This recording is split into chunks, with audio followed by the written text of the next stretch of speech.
burps, he farts, he fails words so hard. Oh, what can we say? It's the Jordan way.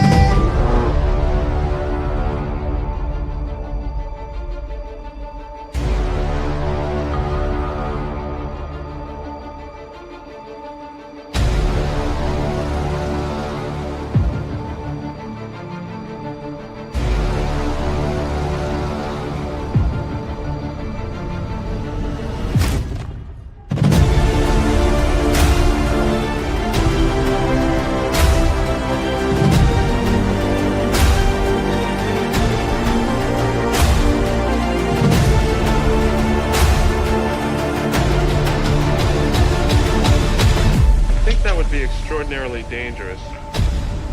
Oh, yeah.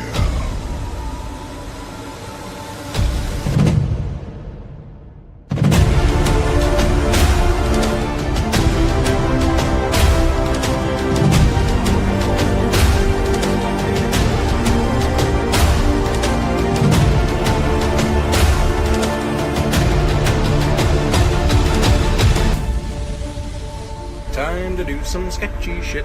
Do-da, do-da. Hope I get away with it. Oh, do-da-day. This is Sparta! Or it's an apartment in downtown Bellevue, Washington.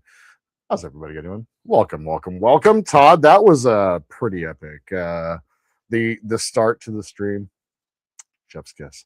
How are you doing, sir? I'm good. I'm gonna get my headset on. Awesome. Let's see if Jordan's gonna sit there looking pretty.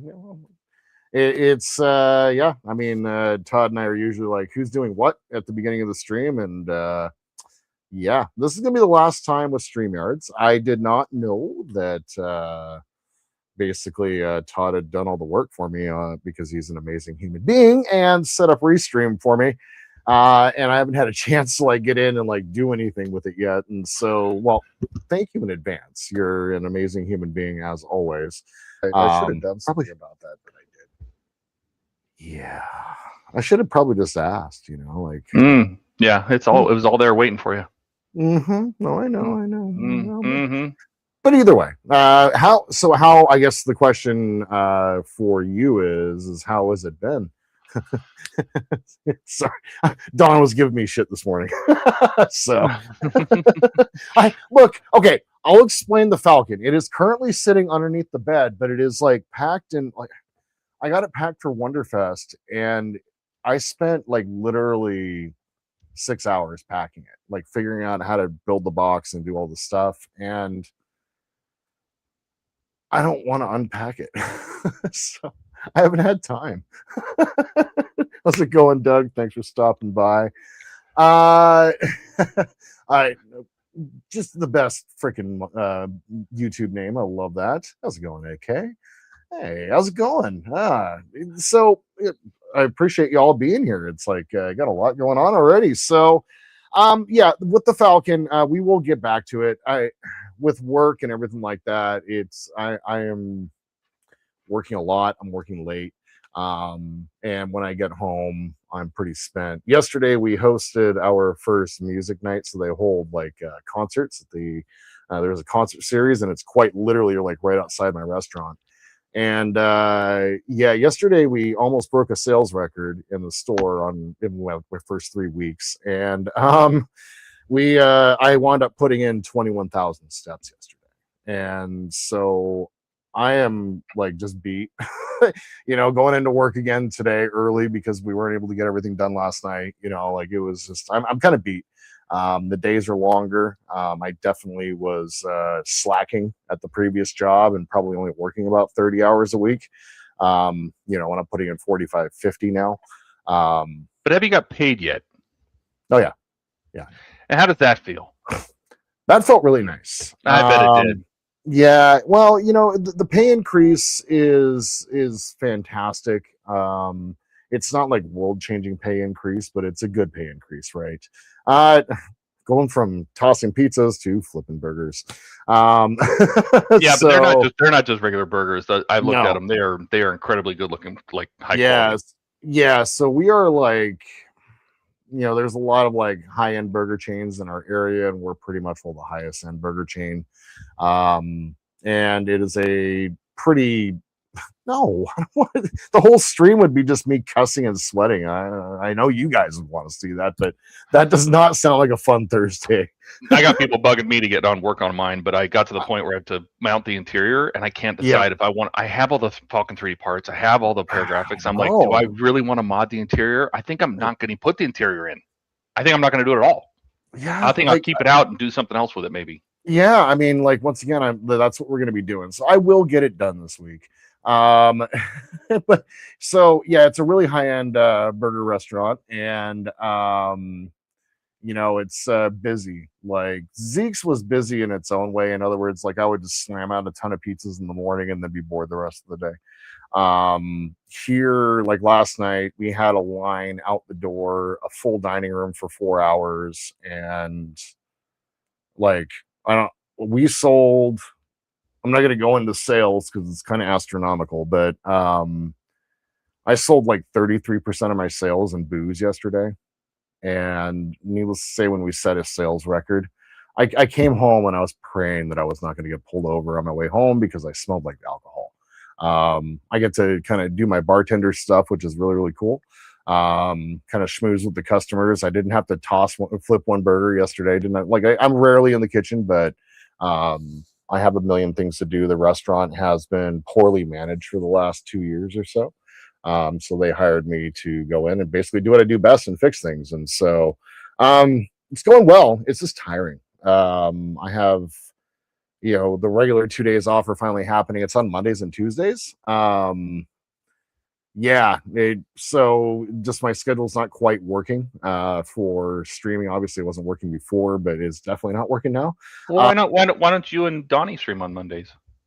I had thought about that too. Because I'm available on Mondays, like I'll talk to Donnie. I may want to move my streaming day. I don't know.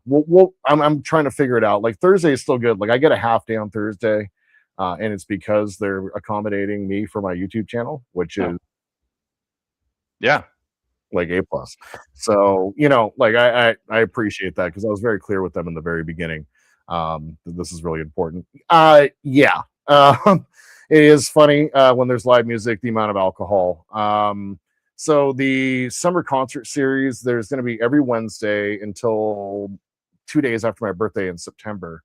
There's basically a live concert, and they're all cover bands. Actually, I am a fully trained bartender, so I actually know how to like make drinks, make it. But do you set anything on fire? I could, but I don't have the stuff to do it. And our bar is so small, like I'd probably burn the place down. It's me. But I do know how to make a few flaming drinks. It doesn't really do anything for the drink though, so it's just kind of pointless. It's like putting glitter in a drink. Why? Like Goldschlager? Yeah, well, no, like there's actually like there was this period like 5, 6, 7 years ago. Maybe it was probably before the pandemic where you made glitter drinks. So you had this edible glitter and it would make the drinks look all cloudy and stuff like that. But the problem is you would piss glitter or shit glitter. And it was concerning because if you were drinking, you forgot what was going on. You forgot that you had drank glitter drinks and you're wondering why your poop is sparkling. I think that would be awesome. Sparkly poop. I've theorized one night, real quick. This is good. Go ahead. No, go ahead. You do yours. Mine's just dumb thing I realized about liquor sales at a restaurant. No, well, I had. Really, I shouldn't say it. It is so lowbrow. When you eat too many Oreos and your shit turns black, do that and then have a bunch of glittery drinks. I bet your mind would just be blown the next day. Anyway, Go ahead. Unicorn poop, exactly, Donnie.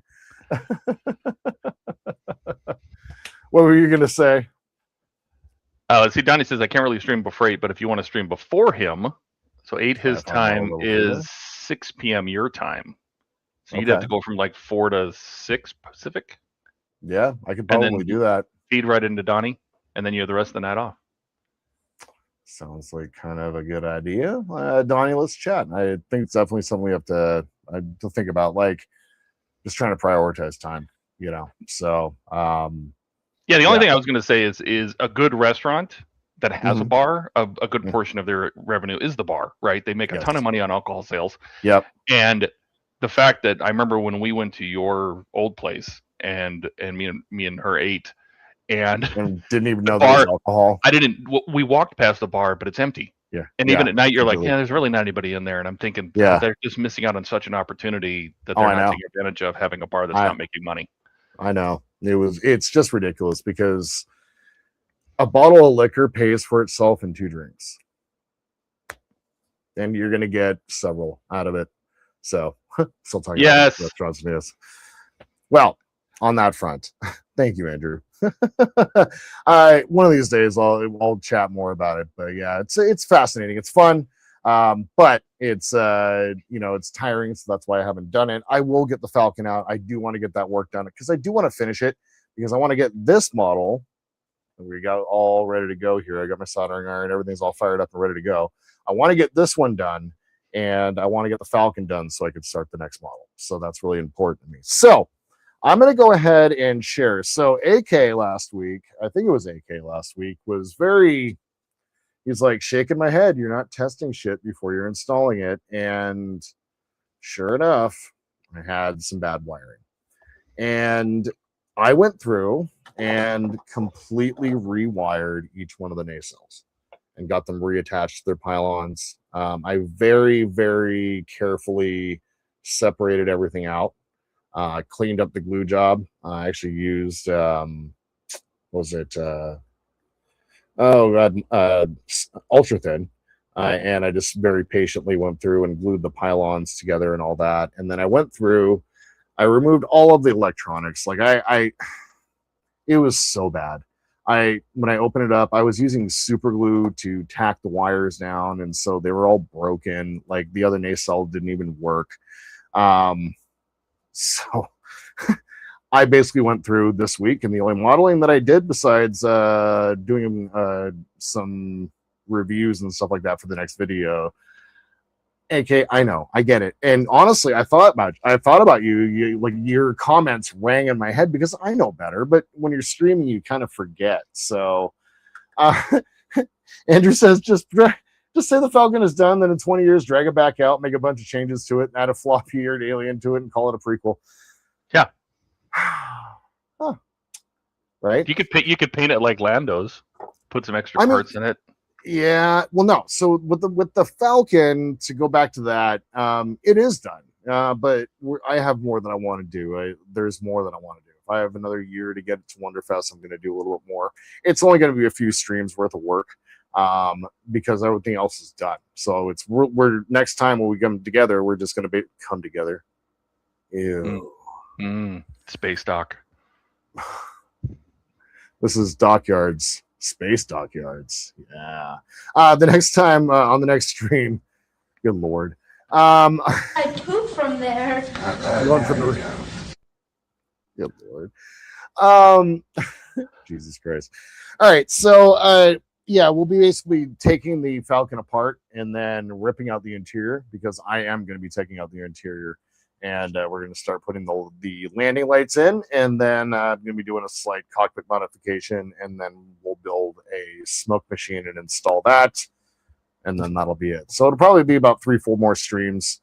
This one's probably only going to be a couple more. I do want to try to get most of the electronics done today, so I should probably stop talking and actually get to working. So basically what I did is I'll go ahead and, God, I need to finish gluing that. I will go ahead and show the lighting effect now that everything is working properly. I tested both nacelles and everything is all good to go now, but it certainly was not going to be if we had done the assembly without. So it was kind of... Did you do a common ground? I did do a common ground, and I brought everything together in commons. So like the running lights are going to power on together, because I do want to do a power up sequence on this. Sure. So, but the running lights are going to go up at the same time as the Bussard collectors, and then the warp engines will come on after that. So the warp engines and the warp crystal will come on after all the rest of the lights come on. So. Yeah. Did you check your voltage twice before you turned I on? did check my voltage twice, and actually I'm glad that I did, because it was set at about 7 volts before. So, There you go. but here's the nacelle, and I got it glued properly as well. So the chiller grills were kind of sitting, and you could kind of look in there. And so I got everything glued together properly. Using the ultra thin is definitely the way to go. The Bussard collectors, I took the cotton swabs that were out of there that were colored and just put white ones in there. I also went through and bundled the 3 lights together to kind of give a little bit more of a natural glow on each one of those. So it's pulsing really well, and it's less obvious which one is lighting up versus the other one. So it's a little bit more of a even lighting effect. So yeah, so that is all taken care of. What we're going to need to do today is go ahead and get these installed. I'm going to be putting addressables here for the engines and whatever this is. The impulse, they say the impulse engine, it's a cooler. Basically, it's like the intake for it. So, I mean, cotton balls, I use literally cotton swabs, and I took the ends off the cotton swabs because there's no cotton balls in this house, which is weird. But I use the end of cotton swabs. That is weird. Yeah. Trust me. I had cotton balls before, and I took them out, but it was so janky. It just didn't look good. So if you had cotton balls before, what do you have now? I just took the end of a cotton, like the Q-tip, and then just basically took it and spread it apart. And Jordan, what? If you had cotton balls before, what do you have now? I've got salty chocolate balls. Yeah.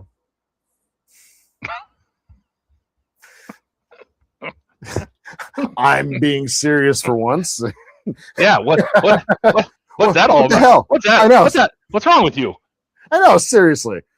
All right, so the one mistake that I did make, and the only reason that there's one nacelle attached, so I guess I can show you what it looks like with everything put on. It actually looks really good. So there that is. So looks pretty good. Actually, I'm pretty pleased with how all that turned out. The reason I didn't do the other one is because, for paint purposes, that's right. I'm going to have to just kind of like paint around, when I'm painting. This is basically going to be done. I might go through, because I use super glue here. I may go through and use some debonder, but I'm a little nervous about doing that because I use a lot of super glue. Like a lot of super glue. So I think I should be fine, but I'm not going to install the other side until after I get the paint portion of it done, at least priming the base coat. So that's what's going on with that. I did go through and test the roll bar as well with addressables to test the lighting on that to get it just a basic white light. What we're going to do is just connect both the data line and the power to the to your power. Ground. Very negative. And if it actually helps, if there we go. It's actually connected to the negative. It's got such a tiny little lead at the end there. We don't talk about its leads though. Mm-hmm. What? It's trying. Yeah, I don't know what's going on with that. Is it the positive side is not holding on? Could be.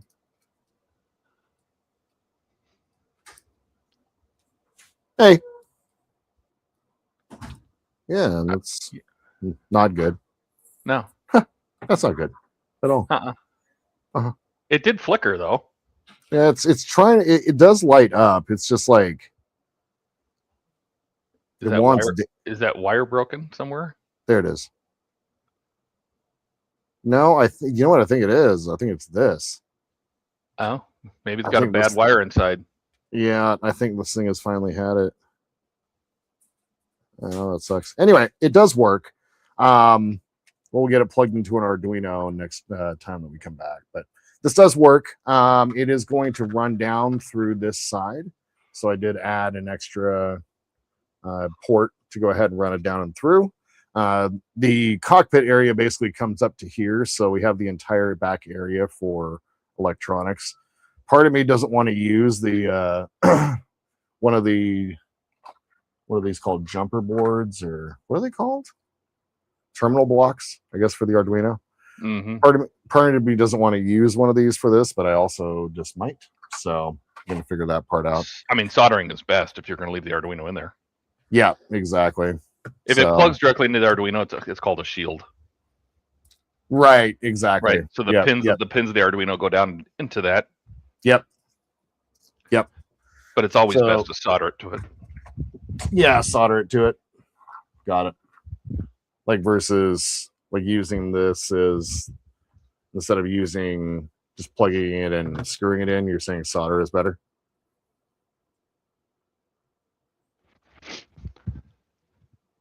Uh-oh. Are you there? No, my audio cut out. Sorry. Oh, no. What were you saying? So you're saying it was better to solder directly to the board versus using one of these? To be fair, a junction block screw terminals are meant for prototyping. They shouldn't. They're not. Especially anything that's going to be moved. Yeah. Now, you're not going to move that a whole lot. No. It'd probably be fine. You know, but they're vibration prone. You know, they're relying on a friction contact that can back itself out. Right. You know. Got it. And soldering is just better because once it's done and it's in there and it works, the chances of it disconnecting are very low. Got it. Okay. Now that makes total sense. I was just kind of curious because I had picked a few of those up. They were super cheap. So Donnie says 255, 245, 215 is cool white. Cool white. Jody just got home. Have you thought about doing the top crystal? Yeah, I've actually been looking around. I need to make a trip to the dollar store and see what they got there. But then I've been kind of looking around. I haven't found anything around the house just yet. So yeah, I'm going to figure that out and I'm going to light it. So because I'm a genius. So first things first, I need to finish the assembly on the cockpit portion of this. And so I'm just going to go ahead and glue this down real quick. I just need to find out where is going to be the best glue point. It's going to be just right down here along the base. Well, these are resin, of course, so make sure to use super glue. Got a little fan going too for when I get to soldering. Being safe, right? Hey, crazy. Okay. So I'm just going to put a little bead of glue right along the inside here. That's right along the bottom. Howard's here. He says, I'm boycotting this. He just run about all over the gallivanting, man, never mind, never where he was and what he was thinking. That's right. How's it going, Howard?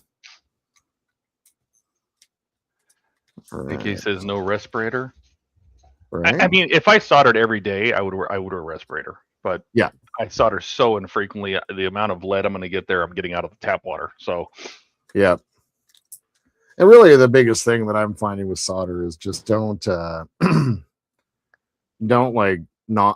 make sure you wash your hands after you're done. Like you're going to be handling like lead and stuff, but it's not like super high concentrations of lead. Yeah, don't snort the smoke. Yeah, that's right. Have a fan blowing across and into the rest of the house. Yeah. Solder makes the room blacker. I was listening to that when Andrew popped into the studio. Oh, were you? Oh, yeah. Is that how you get yourself fired up for the stream? Yeah. It's pretty awesome, man. It's pretty awesome. Okay. So what we're going to need to do here is right before the stream started, I went ahead and just burned off the ends of this because there's on the pre-wired what is it, the SMDs? It has like a coating on there. So enamel. Yeah, it's got an enamel on there. So I went ahead and burned it off so we can go ahead and solder it all together. So all of this is going to get lit up at once. I'm not going to try to light it up in phases or anything like that. I'm also not going to light up the transporter, although I'm kind of on the fence about that one. I may just put one in here, like one of the programmables, and just kind of have it as a low light kind of poking through. On the next one that I do, I will actually, because I have like the 72nd scale crew members. I mean, as long as you put an RGB in there, you can always animate it. It's you true. know, if it's adjustable. You know. Yep, exactly. What I was going to say is those wires are so short. Do you think it'd be easier to run some copper tape along the bottom of that to act as bus bars? I don't have the copper tape. You're fired. I know. I wish I did. Solder makes the lungs hotter. That's good. I like that. Solder makes the lungs hotter. Yeah. Donnie says, "Wait, you don't sniff the smoke?" Question mark. No. Donnie says, "Definitely have to light the transporter." And Howard says, "Don't procrastinate. Do it." I'm doing it fine. I will. All right. So let me grab some kickers. I thought the house was on fire. I smelled something burning. Mm-hmm. Something was hot. I went out in the kitchen and she's out there roasting chilies. Oh. Delicious. Where's the kicker? Well, ain't that a... Yeah, no. Ain't that a bitch. I did get an email today. I supported the, I don't know, have you seen the Rooker pinball machine? Yeah, I have. The dinosaur pinball machine? Yeah. It just closed today. Oh, did it? Yeah, it's on Kickstarter. And it had a $25,000 goal. And how much did it get it? $450,000. Oh, wow. Yeah. That's awesome. Yep. It funded today. So. And you got one? Yeah. Excellent. I think Howard ordered one too. I'm not surprised about that. There it is. There, I knew he was going to answer. He got two of them. Of course he did. Okay. A little bit of kicker makes the room sicker. Actually, that's pretty good. Mm-hmm. Kicker makes the room sicker. Yeah. Okay. It's actually true. It smells really bad. I just did a full spray and it stinks. Mm-hmm. Man, I wish I had some copper tape. Forgot about that. It would sure help. Yeah, have you seen that the paint that also has copper in it? Mm-hmm. Yep. I was thinking about that for a couple of projects in the future. Conductive paint. Yep. Okay. So what I'm going to have to do here then, in the absence of having the tape, I'm going to have to basically just go ahead and tie all these together. So trying to think, which is a dangerous prospect.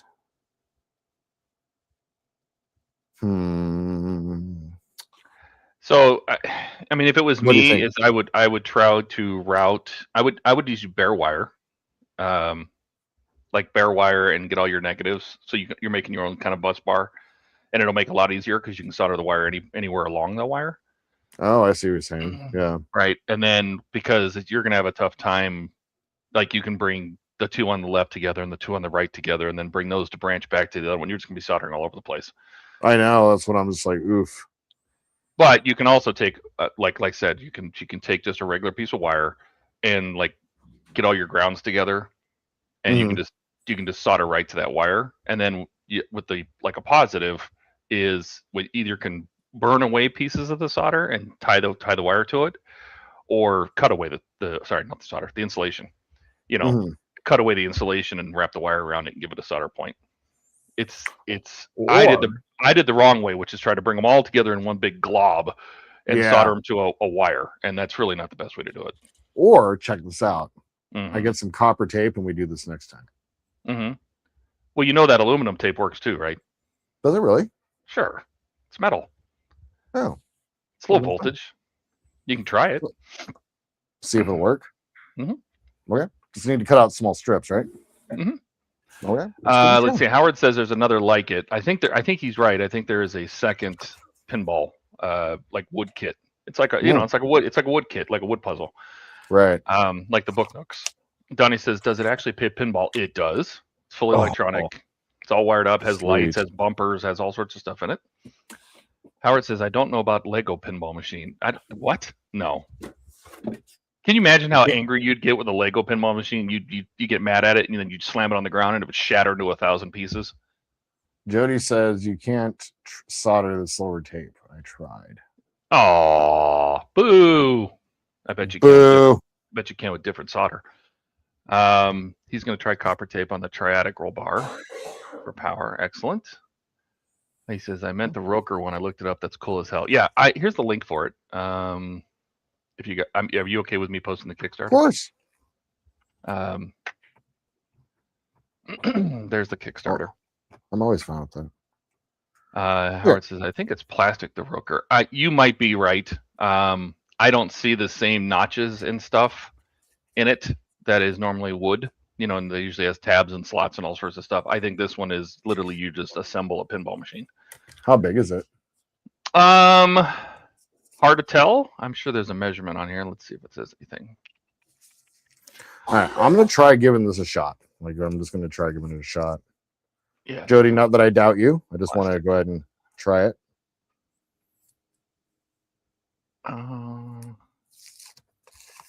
So we only need about that much. Skizzers. Let's see. It comes with 12 sets of board parts. They are sprues, along with a wooden playboard and various other things that are wood. 11 circuit boards, 4 light beads, and more. Electromagnets, bells, springs. Includes a screwdriver, tweezers, wire cutters, grease, etc. How big? I just passed it. It is 300. So it's more than a meter long. Oh my God. No, 3 380. feet? No, 380 is not that. 380 divided by 25.4. It is 15 inches long. So it's not very big. Okay. Yeah, Jody says try different solders. You can solder to copper tape, but it needs more lead. Yes, and you have to score it. And usually you use a little bit of vinegar too. It'll help because it Vinegar. Yeah, you use a little bit of vinegar. The acid. Yeah, it eats the copper up a little bit, so the solder sticks to it better. Like, you put a drop on there and just wipe it off. Yeah. And Howard says, you haven't seen the Lego pinball machine. No. But I'm going to look now. $229 available now. What? Huh. Well, that looks dumb. Huh.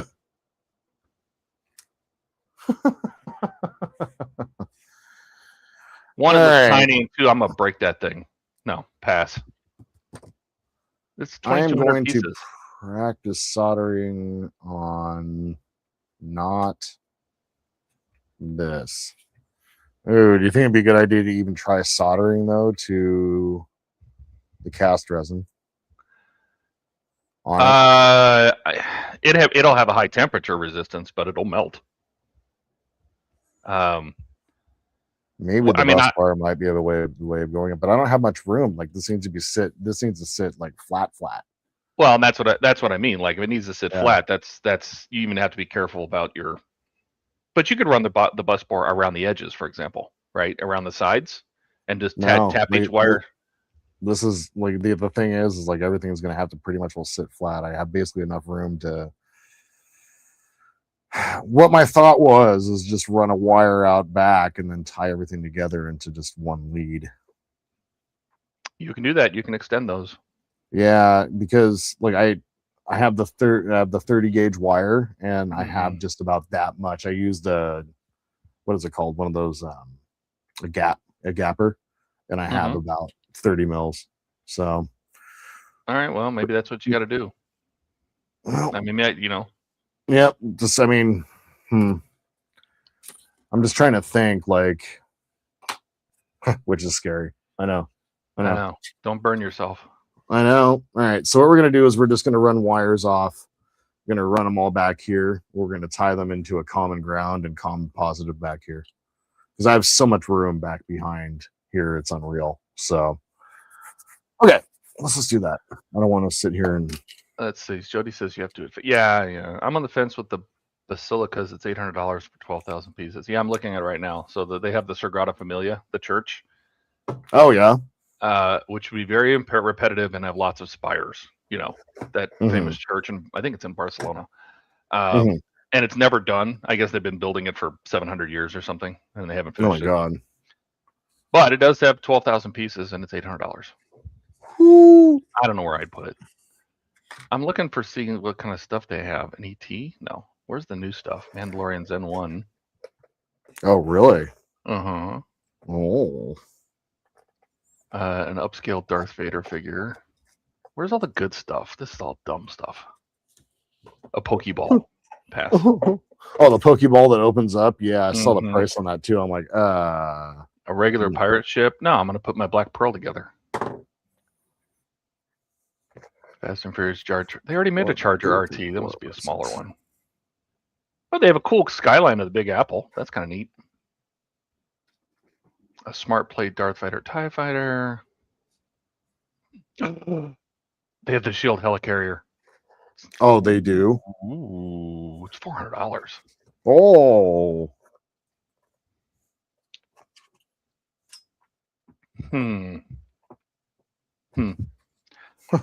Let's see. Donnie says a feeler gauge. Is that what you're talking about? A feeler gauge? yes, a feeler gauge. Thank you. Yeah. Ooh. Helicarrier. I like to say that. Howard says Boba Fett will be coming out in August. It looks like Chewie or C-3PO. And Eric's here. Eric says, I'm late. Did I miss any magic smoke? Nope.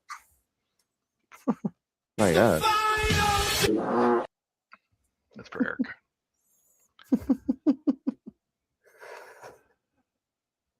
Love it. All the cast. Now this is a kind of a smaller helicarrier. It does have the flames coming out of the engine, though. That's kind of nice. Cool. Okay, my wire's ready to go. Let's grab my crimping device.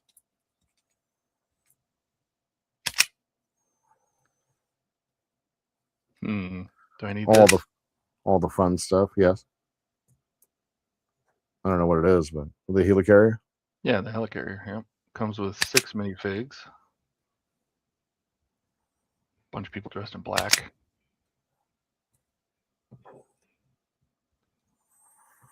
Oh, it's even got the ejectable cage for the Hulk. That's cool. That's cute. Is the Hulk one of the minis? No.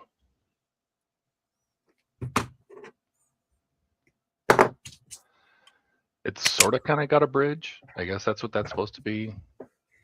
Now, if I remember correctly, didn't Lego make a really big helicarrier when Avengers first came out? I think so. I thought they did. Gold is positive, right? On these. That's right. Yep, gold is positive. Yep. Yeah. Eric says those strippers sound like an old price sticker gun. They do. They really do, yeah. I love this thing though. Like it's such a handy little device. All right. Go ahead and do the zoom in here again. You guys can see what I'm doing. Get it straight. Get it in my flux. As soon as that flux is gone, I gotta get one of those flux pens. Ooh. The old helicarrier is not very good. Oh, really? Yeah. The new one definitely looks better. That's cool.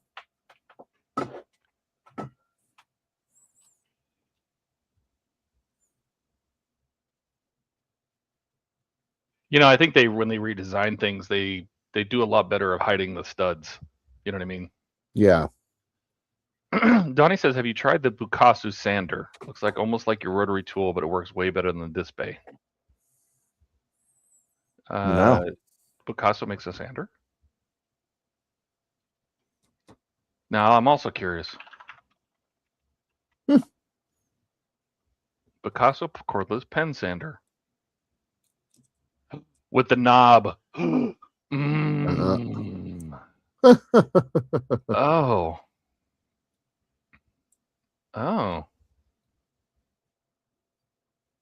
Bukasu makes me think of Bukkake, though, so it's really... Yeah, that's why I'm just like, what? Mm-hmm. All right. This is going to be a bit fiddly, so I apologize. There we go. Donnie says, hey, Jody, you remember? Okay, he's talking to Jody.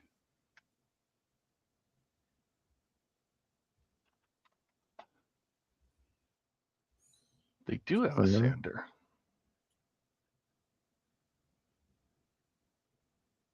I don't know if I got the all the enamel off. Well, it's on a coupon sale too. Hmm.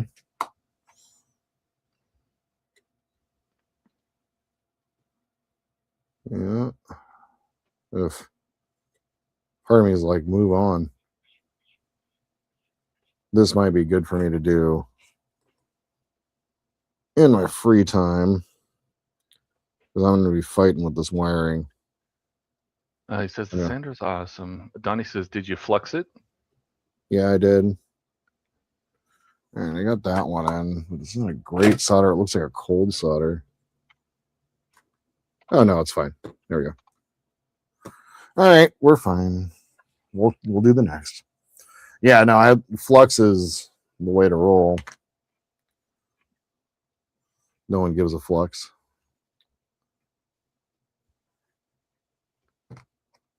They have an airbrush called the AK-47. It has a wooden handle. How interesting. What? Really? Yeah.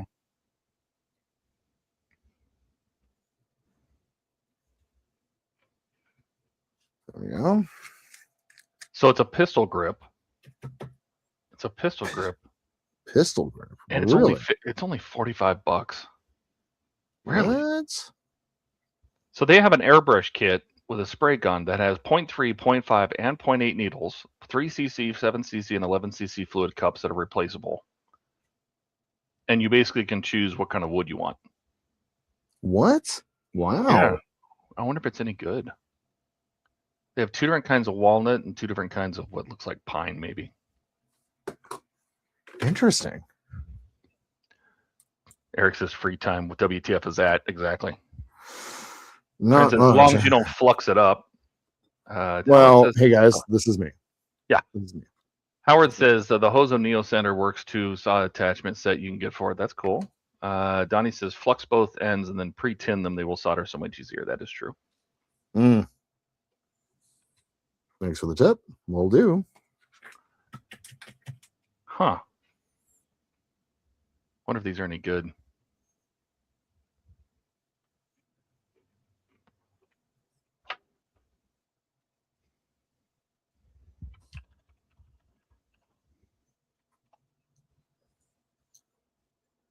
There we go. Should I get pine or walnut? Ooh, walnut always. Ooh, pine's nice though. Like, but pine's really white. Yeah, it's a very light wood or dark wood. Maybe I'll try one of these. They're all really, $52 on Amazon. It's a good deal. It might be total garbage, but yeah. Sometimes you need a garbage airbrush. Just don't die.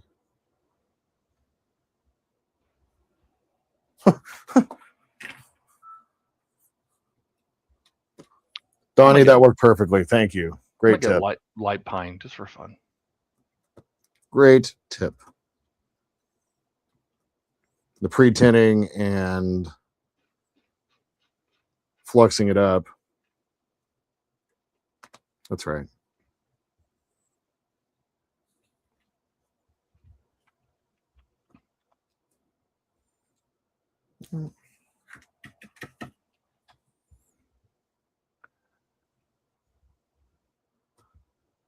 Most of what they sell is wooden organization tools. Interesting. And they're selling airbrushes? Mm-hmm.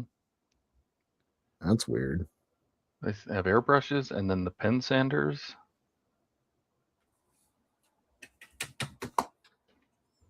They call it sander paper. Love it. Model scribers. Really? Mm-hmm. They have a whole set for $22, different sizes.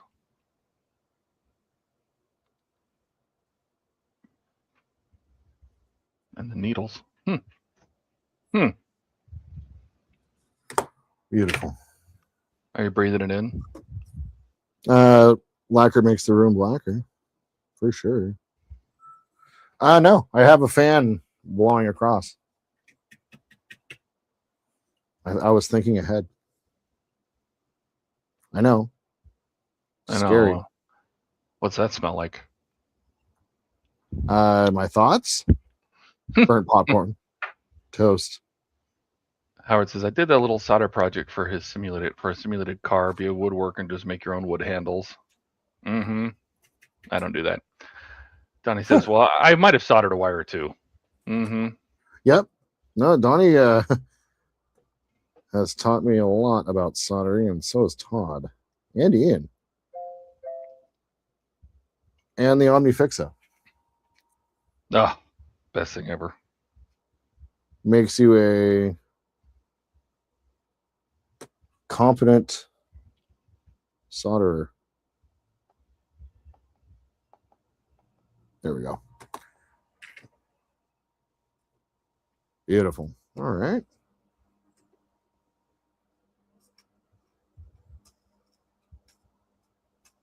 This one is going to be a challenge because there's only like the tiniest little bit. I have no idea why I cut it down so low, but it's only the tiniest little bit down there. So that one's going to be fun. We'll find that out last. That sounds good. Do it last. Oh, he says a link to scribes. Sure. Give me 1 second. Hello. Hello. Hello.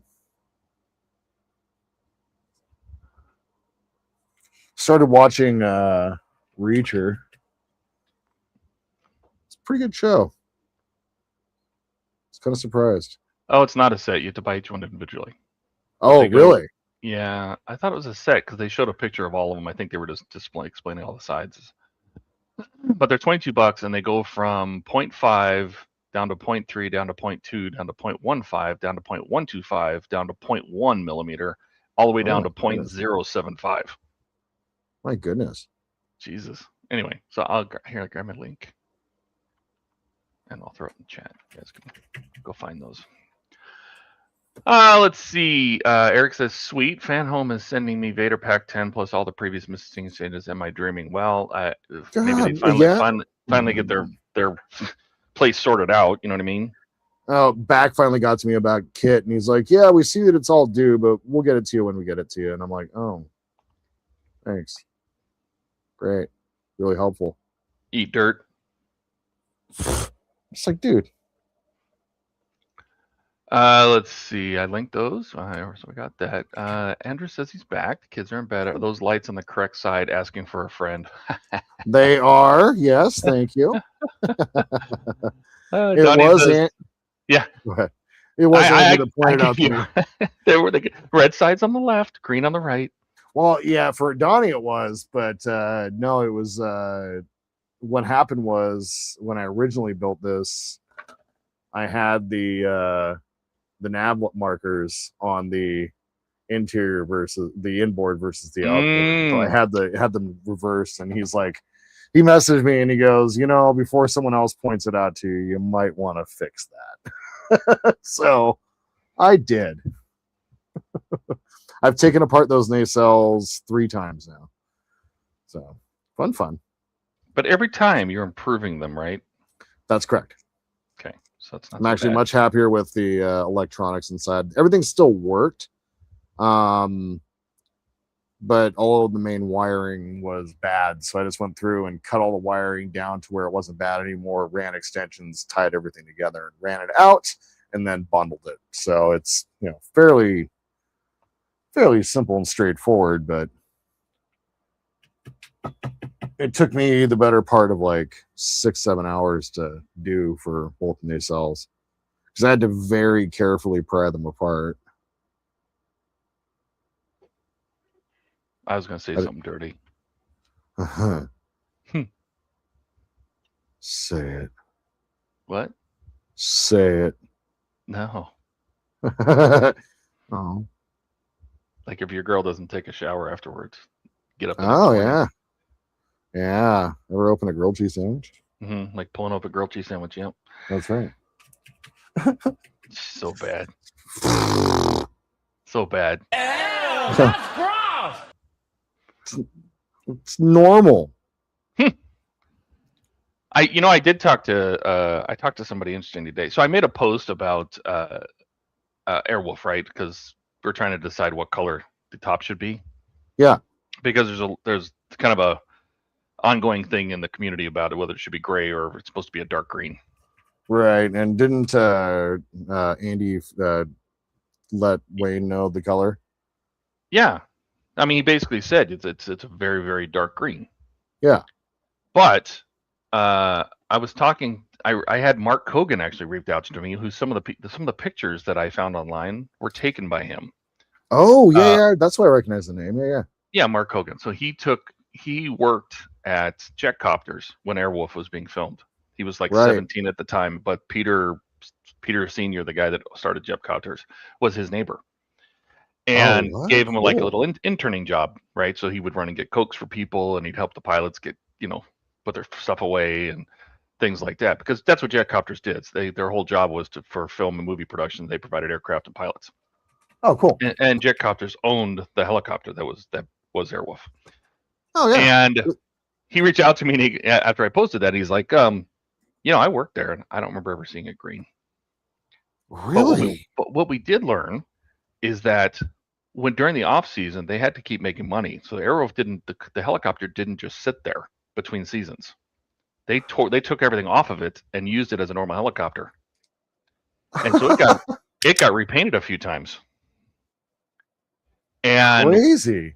What I think happened is, I think maybe the first season it was the very dark green that I have pictures of, because I have pictures of like the reveal party. Yeah. Where they put like a big they had Ernest Borgnine standing next to it, and they had ribbons all over it, stuff like that. Where like maybe the day they roll it out. Yeah. And you can definitely see it's green. But then he's like, I remember I was there when they were painting it, and he remembers a paint can. And he says, I'm not 100% sure, but I'm vaguely positive that can said Phantom on it. And a lot of people think it was Phantom Gray, but then later you find a lot of pictures of it being very gray. I'm wondering if it changed color. Yeah. I'm wondering if it, like in season 1, and then between the seasons, they didn't repaint it back to the gray or green. They repainted it to the gray. And a lot of the pictures that he has, it looks very gray in comparison. So technically both colors are correct. I wonder if the production designer is still around, and you could maybe find him. Well, the original art director's dead. He died. Oh, there you go. Yeah, he died right at the end of Airwolf, or right after it was done. Oh, really? Like in 85 or something like that. Oh, wow. The other one, Gary Lee, I'm trying to find him. Maybe ask, because the blueprints say gray green, but it says up to the art director. Same thing with the pearl white. And then there's the people that made the models, the scale models for the effects shots. When they made the scale models, those people say they used Toyota SU6 or something like that. It's some Mazda color. Anyway, I've ordered all those paints. I've ordered the Phantom Gray. I've ordered the green that people think it is, the SC6, the SU6, the Mazda color, all of it. I'm gonna paint it on some aluminum. Nice. And see what it looks like. Oh yeah. So I have all those paints coming. So it'll be interesting to see what, and it really, it goes back to like the Enterprise, right? Do you make it studio accurate, or do you make it screen accurate? Because on screen it was just gray. Yeah. But it really wasn't. The lights just made it look that way. So Jordan. Hey, hi Andrew. Before you connect that, Uh-huh. Notice on your positive, you've got a significant gap that was filled with solder between the two wires. Where? The one that you just did on the positive. The one that I just did. Oh, did I? So it's bridged with solder. Yeah. So instead of letting the OmniFixo hold that wire, hold the lead you're attaching it to with the Omni, but hold the wire itself with your hand, and you'll be able to keep it directly touching that wire, just so that you don't have any issues down the road with that wide gap. Thank you. I didn't even catch that. Thank you. Love it. I was going to leave a comment, but Todd was on a spiel, and you don't want to like lose it. It'll be easier for you if you flip it around so that the red wire is facing you.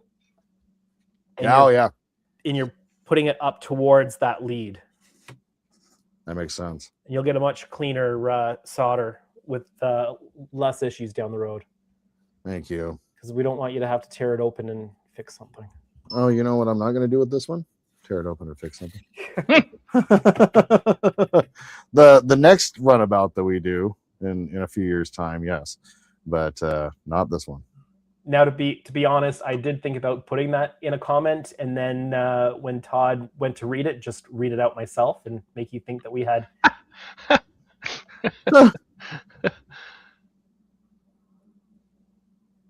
Let's see. Howard says, I'm still waiting on a lot of things. Doug says, you guys are old enough to remember Hold it Airwolf. in Of line. course.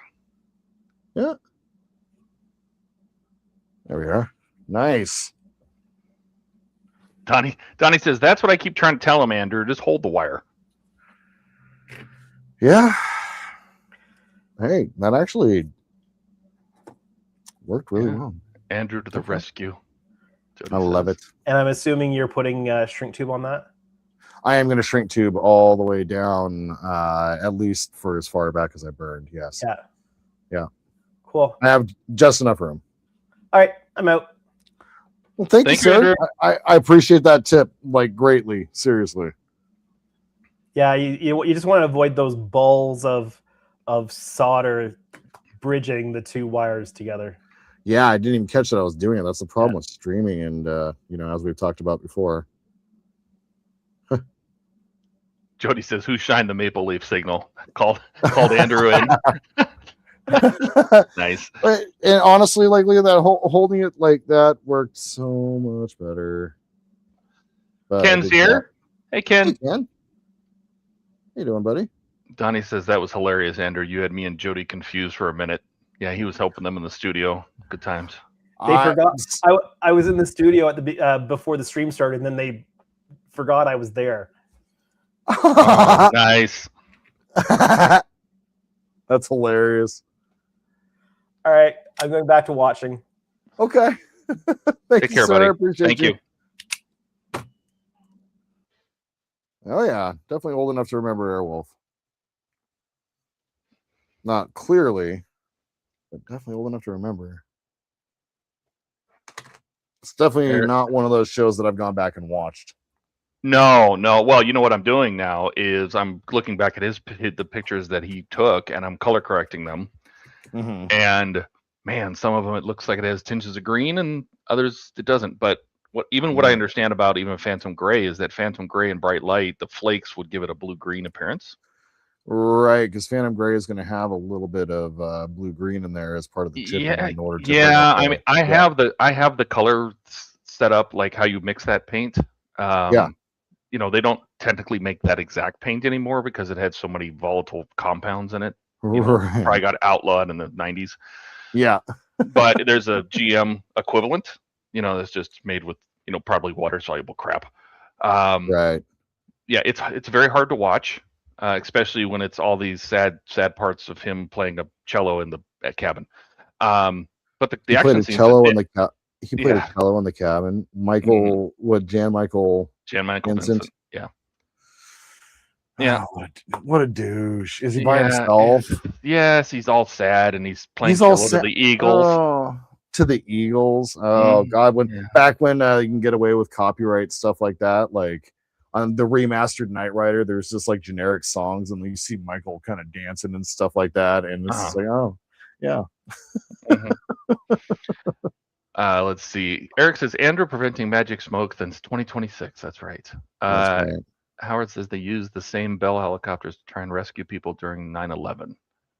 They did not use the same Airwolf, if that's what you mean. Airwolf crashed in Germany. Oh, did it? Yeah. The actual airframe. It became an ambulance, and had just dropped a kid off at the hospital and was returning home and got in bad weather, and they flew into a mountain. Oh no. Yep. They found the engine, and that was pretty much it. No one survived. No, killed all 3 people. Oh, that sucks. Donnie says he tried to go back and watch it. Yeah, it's tough. It can be tough. One of the only shows that really kind of holds up is kind of like MacGyver. Like MacGyver is kind of the only show that kind of. It still has the campy acting, but a lot of the stories. Up. Yes. Yeah. Like especially the stuff with Murdoch, his rival.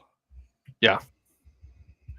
Like the acting is good. Like it's also, I think part of that too has to do with the fact that Richard Dean Anderson's a really good actor. So Yeah. And there are so many like actors who got their start, you know, like at least on that show got part of their start because it was a Canadian production, right? So yeah. I have that picture. I mean, what do you think if I were to like this is Jimmy share it? I don't want to take over your Sure. stream. No, do it. I'm just soldering. Let's see, share screen. I'm having a hell of a time with this one. Share, not a Chrome tab. Where is Photoshop? Share. Turn this on. So this is him when he was 17 at Jetcopters. Oh, cool. And this is after Cool. color correction. So I mean, if you look, there is a green, just especially in the bright parts, there's Touch. just a Yeah. little touch of green there. I mean, Yeah. overall, yes, it's very gray. And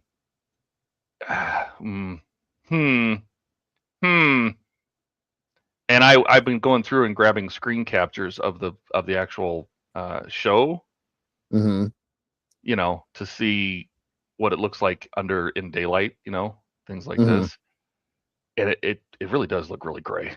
Like if it's catching green, it's not doing much. Andrew says hold that lead with the Omni so it doesn't jiggle around on you. Ah. Yeah, so I mean I've just been trying to oh, he's back. I knew he was gonna come back. It's the Starburst. Jordan. Uh-huh. Oh, you got that in between the time it took me to. Yep. Thank you. Yeah. That's the 7-second delay going on. Yeah. Mm-hmm. Yeah. I make things more difficult than they need to be because that just immediately solved my problem. Thank you, Andrew. I don't know what I'd do without you. All right. God. Oh, I know it's a good idea for a stream. Let's do technical things after a long work week. I'm not a smart man. Ken says Also- Transformers Optimus Prime saying they need to go find Bumblebee. However, they're using a frame that has Bumblebee in the background. Yeah, go figure. I paid attention.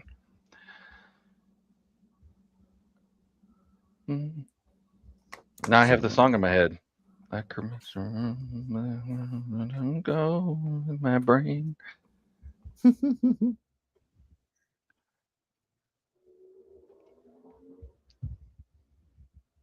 we go.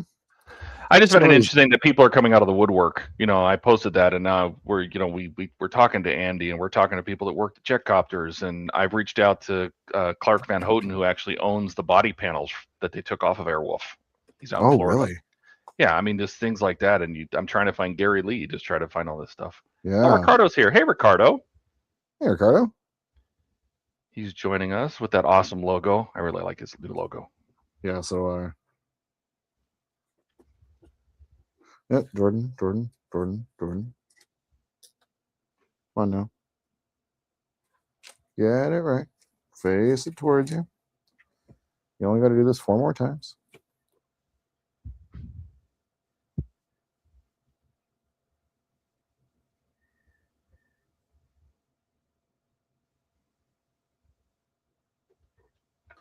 Beautiful. Any word back on any Johnny 5 stuff? No, I don't even know if they reached out to her or not. I mean, I don't know what they're doing.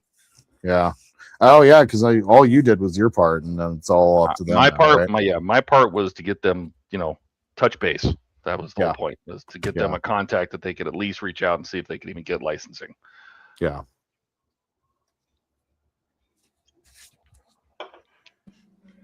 My question for you, Jordan, is since there's no color coding on those bare wires coming out of the model, how do you know which are positive, which are negative? Oh, so the gold wires are going to be positive. The silvers are negative. Oh, I can't see the difference in the color on the screen. So. Oh yeah. So they there's going to be a Got it. silver wire and a gold wire. Yep. Got it. I think it was Howard way back when that let me know that one.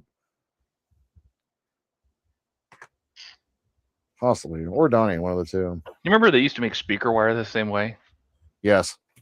They had an aluminum. They had aluminum side and a copper side. Yep. Actually, speaker wire is fascinating to me because I've used it for so many things other than speaker wire. Oh yeah, that's 2-conductor wire as far as I'm concerned. Yep, and they're high gauge conductor wires too.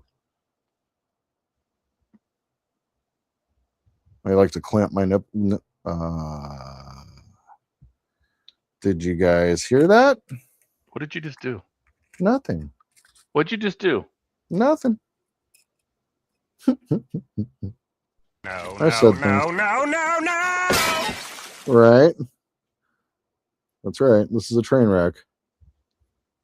There's a big glob of solder there. Don't want it flopping around. If you hit it with a little sandpaper, it'll stick really well to the wire too. Oh yeah, that's true. Good You just point. rough up the edge, yeah, because Yeah. they'll oxidize the same way. Plus, if there's any enamel left on it, It'll just take it right off. mm-hmm. Yep.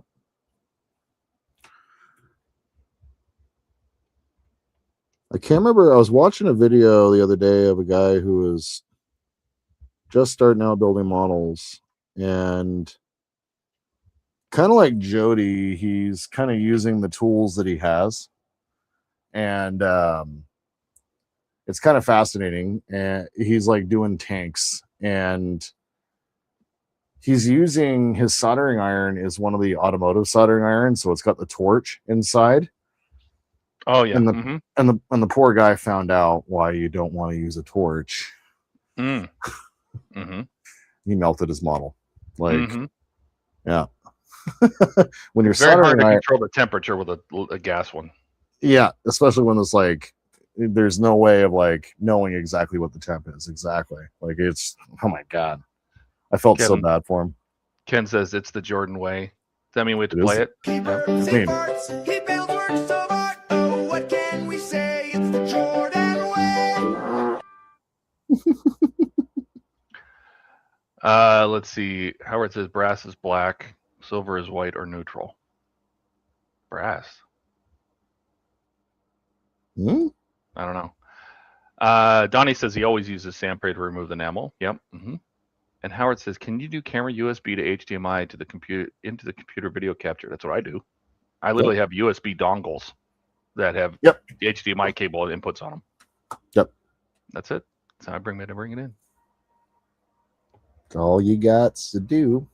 I mean, it used to be you had to buy a capture card, right? You had to buy like Right. an HDMI capture card, and it ran off the PCI bus. And yeah, while it might have really good throughput, that was before USB 3 Right. and USB-C. So, the throughput's there now. So the older capture cards aren't really necessary. No, and they often don't have those, like the extra pass through, which is kind of annoying. Like mine doesn't. Like I had to use a HDMI switch with it to do my original video game work. Yeah. Oh, what's going on out there? Huh? I don't know. Sounds like she's doing carpentry. I don't know.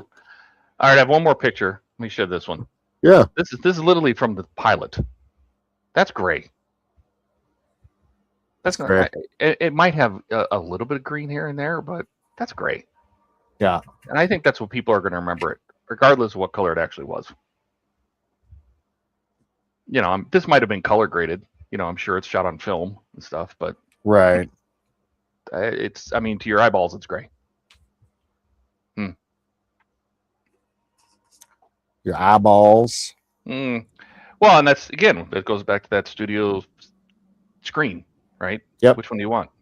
Some people want it to look exactly like it did when they filmed it, and then other people want what they remember seeing when they were a kid. So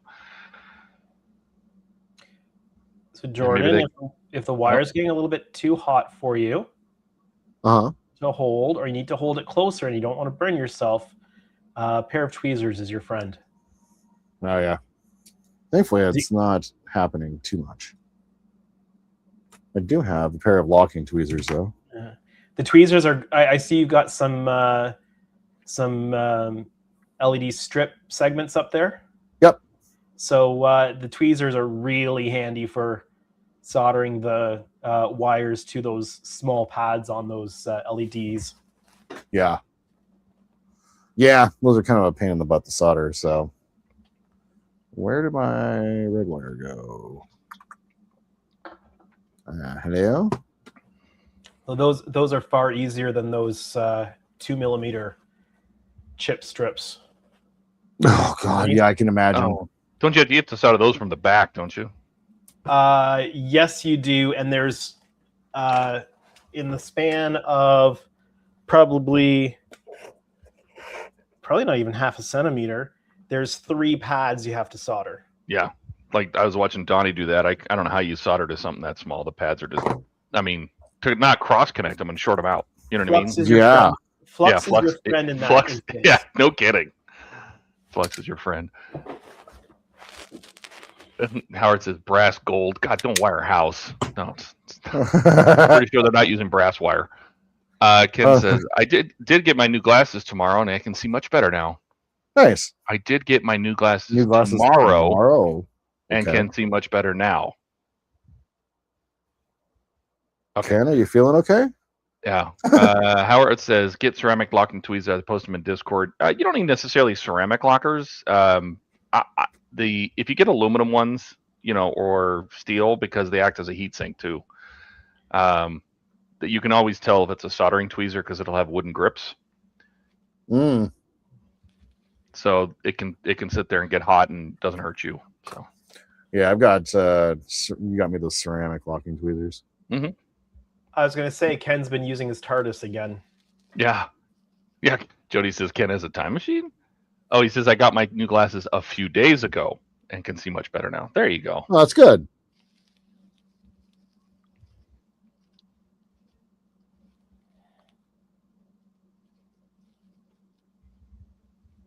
All right.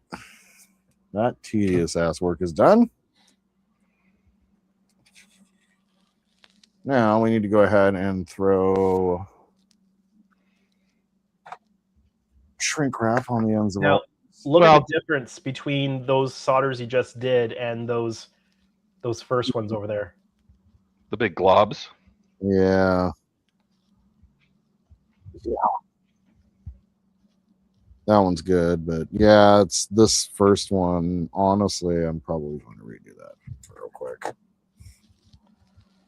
Yeah, those are, oh my God.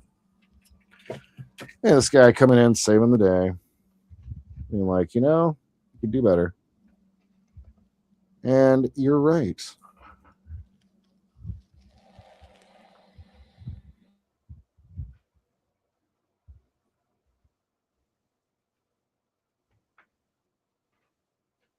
As long as you hold on to a toy, a dog does not want to let it go. But if you let go of it, he just drops it on the ground because they want to play tug.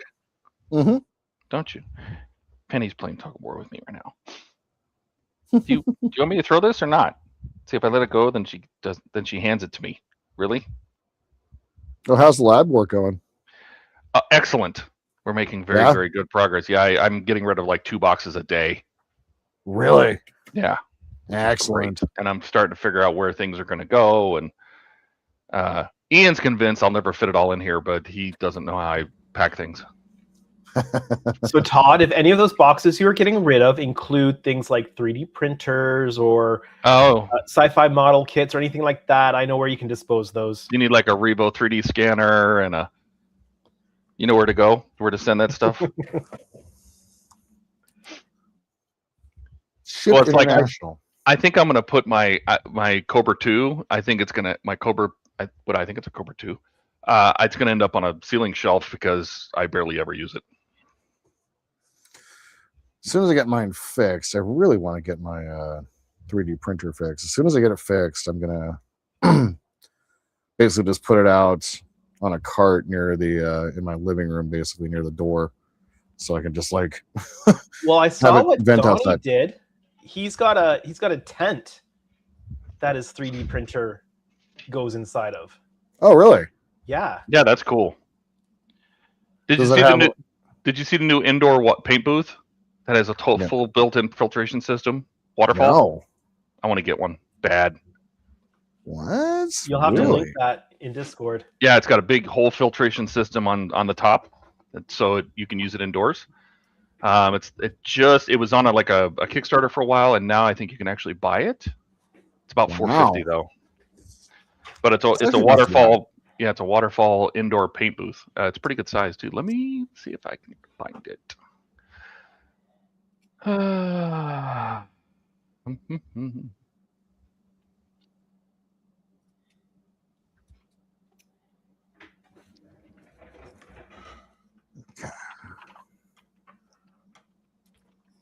Yeah, Donnie says that his resin printer's in a grow tent vented outside.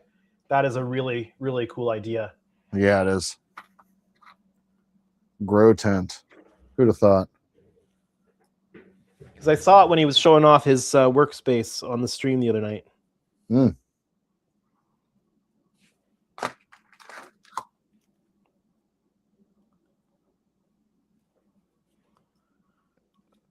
Where is it? I keep getting the ad for it, and I've gone to the site and looked it over. Let's see if I can. Hold on a second. Let me talk to my phone. Waterfall paint booth, waterfall indoors filter, blah blah blah. And now let me open Facebook, since they don't listen to you. But Yep. yet it does. Yes, it does. Mm-hmm. Let me go ahead and refresh. It sure pays attention to your search history. Yes, it does. You know what? We were in a store searching. We were like in a Ross or something, and we were looking at pots, like plant pots. Right? I get out to the car, I open my phone. It's trying to sell me pots. Oh, hey, look, Right. The fourth post. I knew I was going to find it. Oh my God. See, I wasn't even searching for it or anything. That's hilarious. Where is my?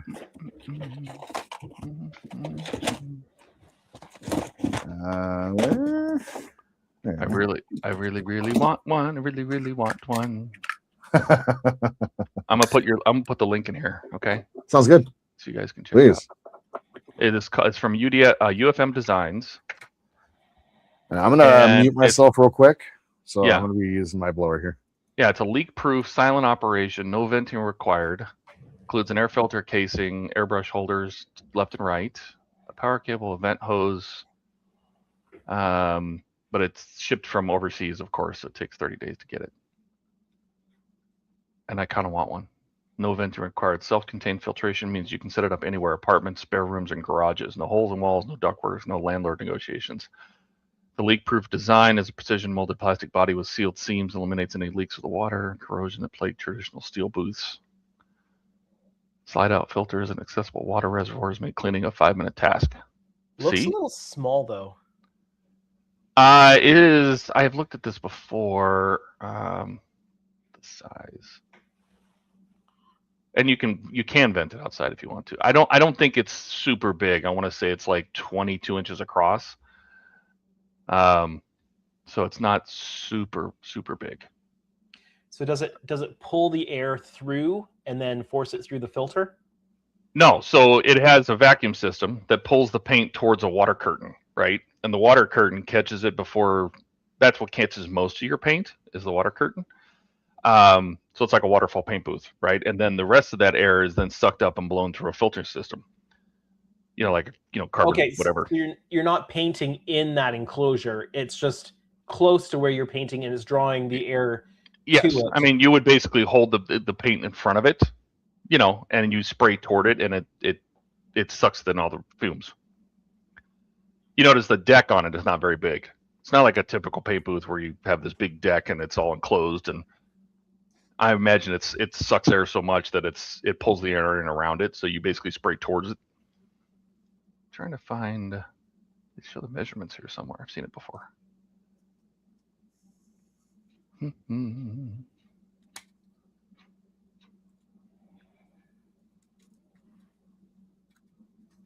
Okay. There's my spaghetti mouse out the back. It's optimized for water-based acrylics. For solvent base, we recommend additional ventilation precautions. Oh. What size workspace? That doesn't say.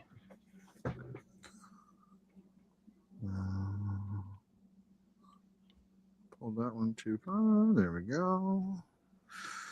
So let's go ahead and trim all the wires here down to the same level. Now, this might be a silly question, but that now fits in the... Yep, it does. I used a feeler gauge to see how much room I had, and I had just enough for the tube and the wire.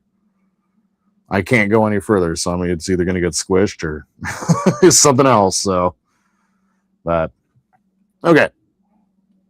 So that's good. That's a good wire there. That's the shortest one. So we'll go like that. There we go. I feel like that wire cutter needs to have a sound effect that goes nom nom nom nom nom nom. I know, especially because of the eyes. Yeah. And it's the big eye, small eye combination that I really enjoy. That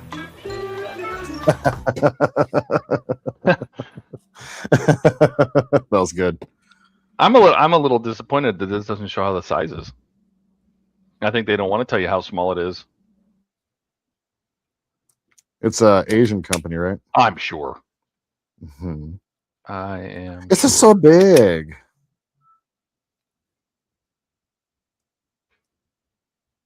I mean, their address is 140 Y Yip Street, Kowloon, Hong Kong. Oh. Oh, size. They have a link. It sounds is like where the Helios models are printed. Yeah, the print station enclosure is 78 centimeters across and 71 centimeters tall, 53 centimeters deep. So what is 78 centimeters in inches? Where's my calculator? 78 divided by 2.54. Well, it's 7 decimeters. Yeah, so that's 30 inches across, basically. 30 inches is not bad. The internal size, I think that means the opening. That's the full size. So it's 60. The gape. Yeah, the gape.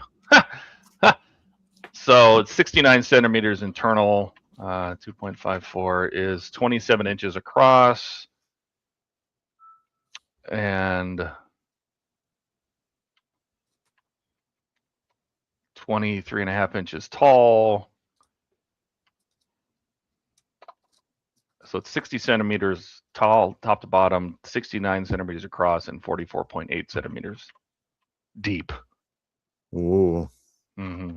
Which is 18 inches, but I'm sure a lot of that is the fan and everything.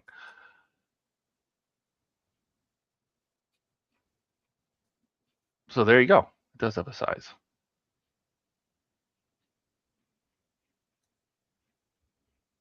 So, I mean, that's 30 inches across. I mean, that's bigger than the paint booth I have now, which is the cheap plastic one that's on Amazon for 60 or 80 bucks.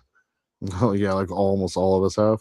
Yeah, everybody has that one that collapses with the LEDs that don't have good connections and blah blah blah. Yep. Okay, Donnie posted a link for the tent he has his printer in. Howard says if you want complete workstation setup, exact dimensions are on the product page. 78 by 53. Yep. Oh my God, that's where my company. Trent says, "Oh my God, that's where my company's HQ is on Y Yip Street. I ship there all the time." Oh my God. What are the chances? Do you also make this paint booth and can you get us a deal? Come on, Trent. Come on, Trent. Use your connects. Yeah, seriously.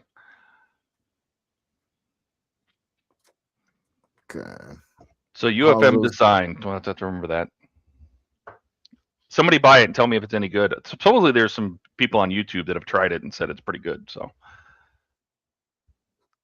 but I mean, if you don't have a choice, if you're in an apartment or something, I mean, you can't put a hole in the wall and don't have much of a choice. Try not to stink up the whole place.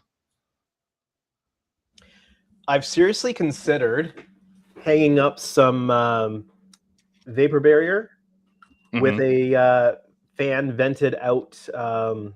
We've got windows on our garage doors, so and I can pop those off and replace it with whatever I want.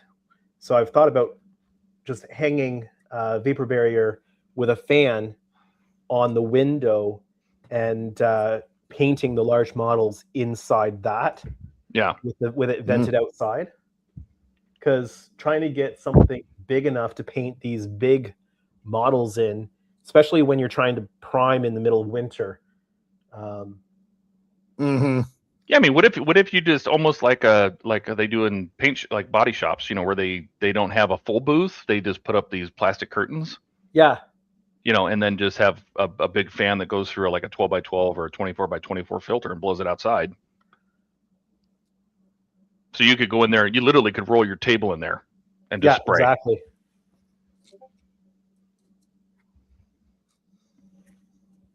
Okay. All these comments put together. There's a broken LED. That's great.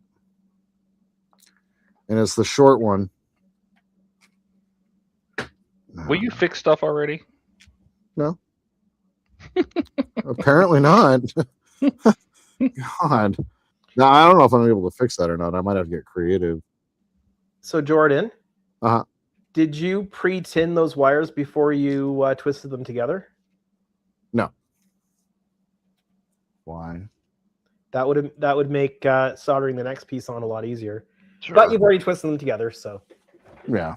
Yeah, but you can pre-tin them. You can still tin them while they're twisted together and turn it into one big thing. I've done it. Let me get you up on chat. That's usually how I do it. This is the broken one here. And oh God, how are you going to fix that? I don't know. Without cracking it open. Yeah, the LED's up inside. Yeah, you already glued that together? Oh yeah. That panel's turned off.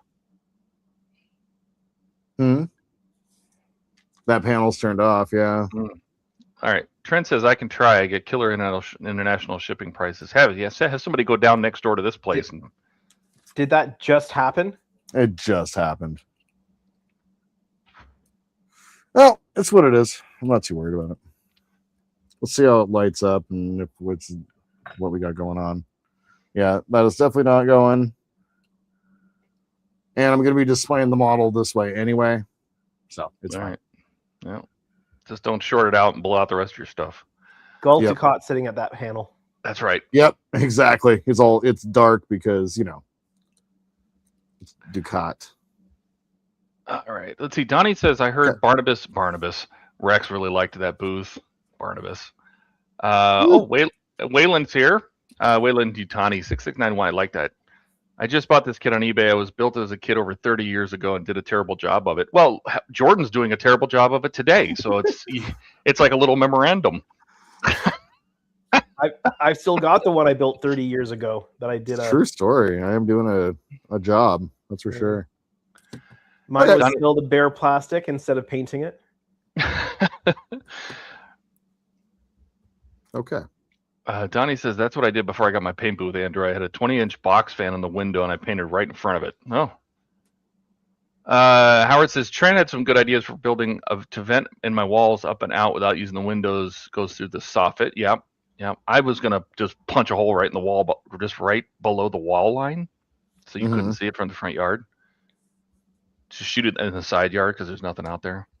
Ricardo says that paint booth looks amazing. The waterfall is a great idea. Waterfall is... It works really well. Don't get me wrong. It definitely captures the paint. However, it also requires more often cleaning because you got to clean that water. Let's see. Howard says he needs Asian hands that are dainty, not meat scissors manhandling it. It's true. It's true. Donnie says it's time to start prying. He does not accept that your light is burned out or broken. Jordan does. Jordan accepts it. I'm fine. Can we just blame it on some nearby spaceship that's got a black hole that's sucking power out of the ship or some other storyline? Exactly. That's exactly what it is. Yep. Like this one is not like this is going to be a nice model. I'm going to do a good job on the paint job and all that, but this model, it's been around for too long. The Shelf Queen. Okay. Then our lines run down, and then we'll go ahead and work on some addressables real quick and get those installed into the nacelles. And that should be pretty much what the last electronics outside of the Arduino itself. So which works out for me. Already started writing the program for the Arduino. It's very simple. I just got to learn how to do a sequence, and so I'm taking a peek at Todd's code for the Enterprise D, which is still a brain melter. But I'm learning from your code how to sequence. So, I should run it through like Claude or something like that. Probably clean it up 100 times over. Right. God, that's kind of crazy that you could do stuff like that. That's not a terrible idea. Ken says just jam a small light in the same hole. You know, isn't that LED straight up from there? I mean, you can. It is straight up from there, but the SMD will kind of block it, but it'll still throw a little bit of light through. So yeah, it's not a bad idea. You might as well wire it then.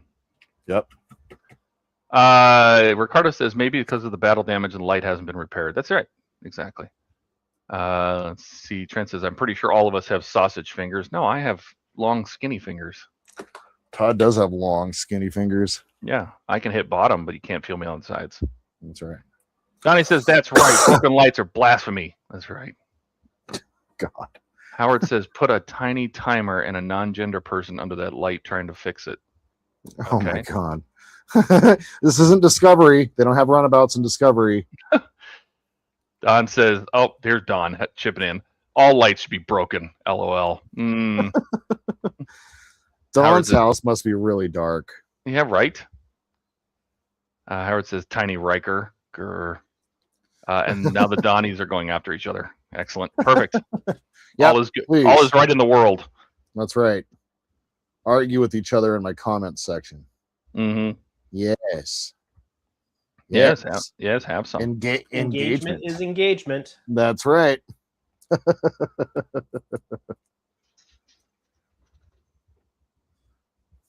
I rewatched my Batmobile video, and it was pretty funny at the end, actually. I don't know if any of you watched it, but I was being pretty retarded at the end of that video. I am going to have to watch it. I haven't had a chance. It's, well, I'm sorry. I shouldn't use the word retarded. Mentally incapable. What's wrong with retarded? You're talking about yourself, right? Yes. Mm-hmm. Well, I guess it's fine. No, I was being pretty retarded. I basically count on my fingers a simple math equation at the end of the video, and couldn't get there. Yeah, it was painful. Sorry, not sorry.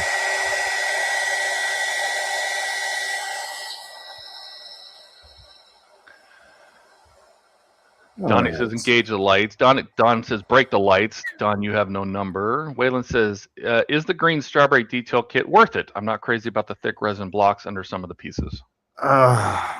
Okay.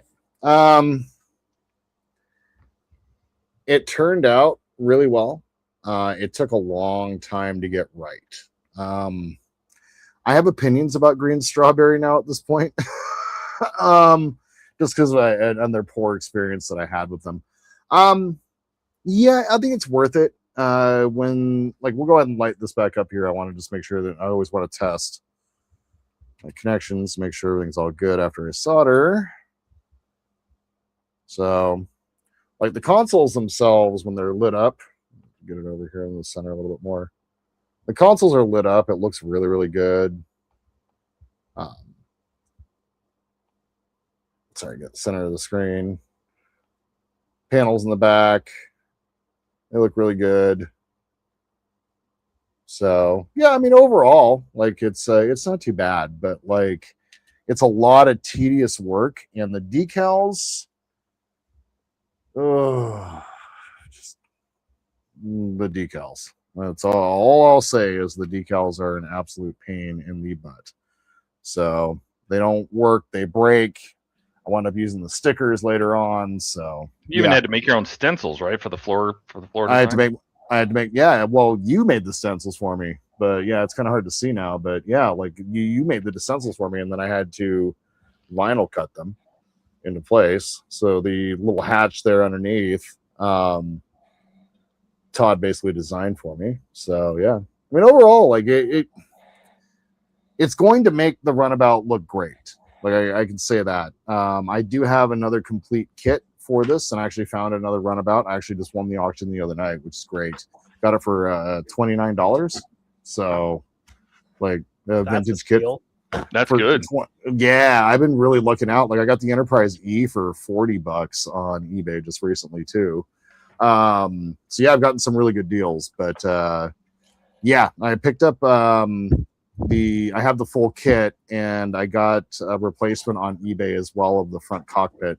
So I know what to do better next time. But yeah, I mean, yeah, it's worth it, I think. But it's definitely a pain in the butt to build. So see if I can go and get it popped into place so you can kind of see without the lights on. So it fits in there. Everything, once it all fits in, it lines up properly. And Donnie added to it. He says, "What to Waylon? All poured resin parts have the blocks on them that you have to cut off. They pour stubs at the top of the mold." Yeah. Yeah. I mean, to be fair, the person that pours the molds could also cut those off and just send you the actual parts. Uh-huh. So it makes you wonder, why did they just pop it out of the mold and send it to you? Like, I mean, why couldn't if you don't need those parts, why don't they take the extra step to do that for you? Exactly. You know, what if you don't have the tools to cut resin? What if you don't have a way to get the resin? You don't want to breathe the resin. You don't have respirator. I mean, that's just, it should have been the whole done. thing. Yeah, it should have been done. I agree. It should have been done already. Yep. So, where we're going to, the last thing that we're going to do today, I wasn't expecting to spend basically an hour and a half doing that, but hey, it is what it is. I need to install the roof lights right up here. So what we're going to do is we're going to put 2 programmables up there. So I'm just looking at my positioning, and we're going to position them right here on this little bar piece. Before we do that, though, we're going to need to go ahead and put them in tandem. And actually, I'm probably just going to grab and just put them together. I don't need to have the 2 separate chips. Did you ever order some of that 3 conductor? No. I've been poor. I'm a poor man right now. I'm going to pick up the 3 conductor. There's a set that has 2, 3, 5. Or 2, 3, 4, 5, like basically 2 through 10, so you can get up to a 10 core. So I'm going to be picking one of those up next payday. Gotcha.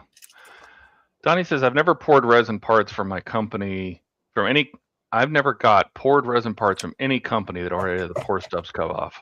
See, and that's what I mean. Like, your company could stand out because you'd have parts that didn't do that. Right. And you would have a jib that maybe always cuts them at exactly the right point. Some kind of little jig that you put them in. And I mean, whatever. Yeah. Yes, Don Python Magic used to leave all those pour chunks on. Right. Yeah, I just still why does. why wouldn't you do there. that? Oh, Jeff's here. Hey, Jeff. What's up, man? Hey, Jeff. Welcome. How's it going, man? Waylon says, "Yeah, it just seems like a lot of material to separate on some small parts. I actually assume they were printed. The kit itself looks great for being so old. Awesome Crips detail." I think you probably meant something else. Yeah, I mean, I get it for if you have, like, they're stuck to a block, like I think Donnie was showing the chairs on his Katinga. You know, and those need to be cut off from block. I get it. That I understand. But if it's like a big detail in its walls or something like that, and has these pour blocks on it, you're like, Well, and the other argument that I'm going to make is that these fruit packs, when you buy them directly from Green Strawberry or HGA, for instance, are like $150 to $200. Yeah. Right? Like, you should be getting stuff that's basically ready to go for that kind of price, I think. So, but that's just my opinion. Just my opinion. Okay. So I only need to solder wires onto the one end of this for the programmables. So what I did is on the copper ends, I went ahead and just scored them so that there's a contact for the solder to kick onto. Then we get a little bit of our flux. Oh, I said he meant the kit itself looks great for being so old. Awesome, crisp detail. Yeah. Oh, thank you. Yeah, this is a lot of parts that would become labor intensive. Well, so is casting. Yeah. You know, I mean, it's an extra step. Yes, I get it's an extra step, but if you're going to charge that much money, you're going to, I mean, how much does the pour cost? I mean, once you have the mold, you're just pouring resin over and over and over and over and over again and getting the same money every time. So at some point you've returned on your investment and everything after that is profit. You know what I mean? So you would think that, okay, and if everybody's doing it, why not make yourself stand out a little bit? Right. Talking about aftermarket parts, resin parts, all that kind of stuff. Did you guys get any aftermarket parts for the Grissom build? Nope. I haven't either. I'm gonna do custom lighting, and I'm gonna likely reach out and get a inner light set for that one. What about for the? So are you planning to light your chillers? I am gonna light my chillers. Yeah.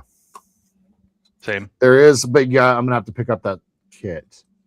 I'm gonna do it myself, but I'll put it on an Arduino and call it a day. Yeah. What are you gonna do about the kit part? What kit part? What are you talking about? For the chillers, the chillers aren't. They're black. Oh, you have to. Oh, that's right. You have to buy the clear ones, right? Yep. I'll have to get that. Yeah. Well, somebody send me a link. I'm gonna, because I know you can get them in what, blue and purple. I thought it was. Yep. Or clear. Or clear. I prefer clear. Then I can paint them the way I want.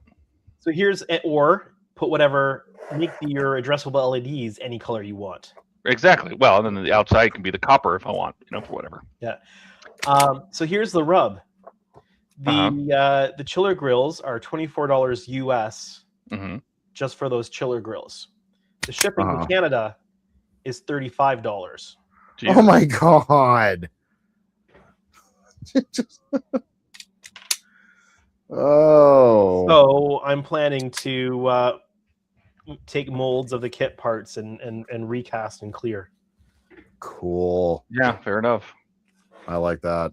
Let's see. Waylon says, I'm expecting the nacelles to be a pain to assemble, though. Were they?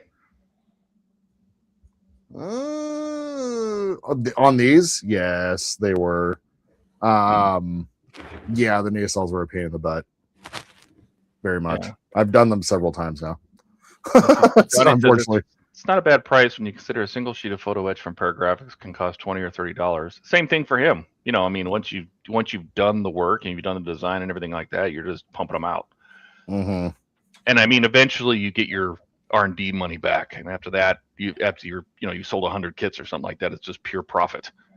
Mm-hmm. Donnie says, I got the shuttle bays and the clear chiller grills. Oh, okay. Nice. Ricardo says, ooh, I can't wait to see you guys build the Grissom. Donnie says he also got the Aztec dummy paint masks. That's cool. Donnie says I could get some and ship them to you, Andrew. PayPal shipping would be way cheaper. I don't think they offer PayPal shipping through Late Monster.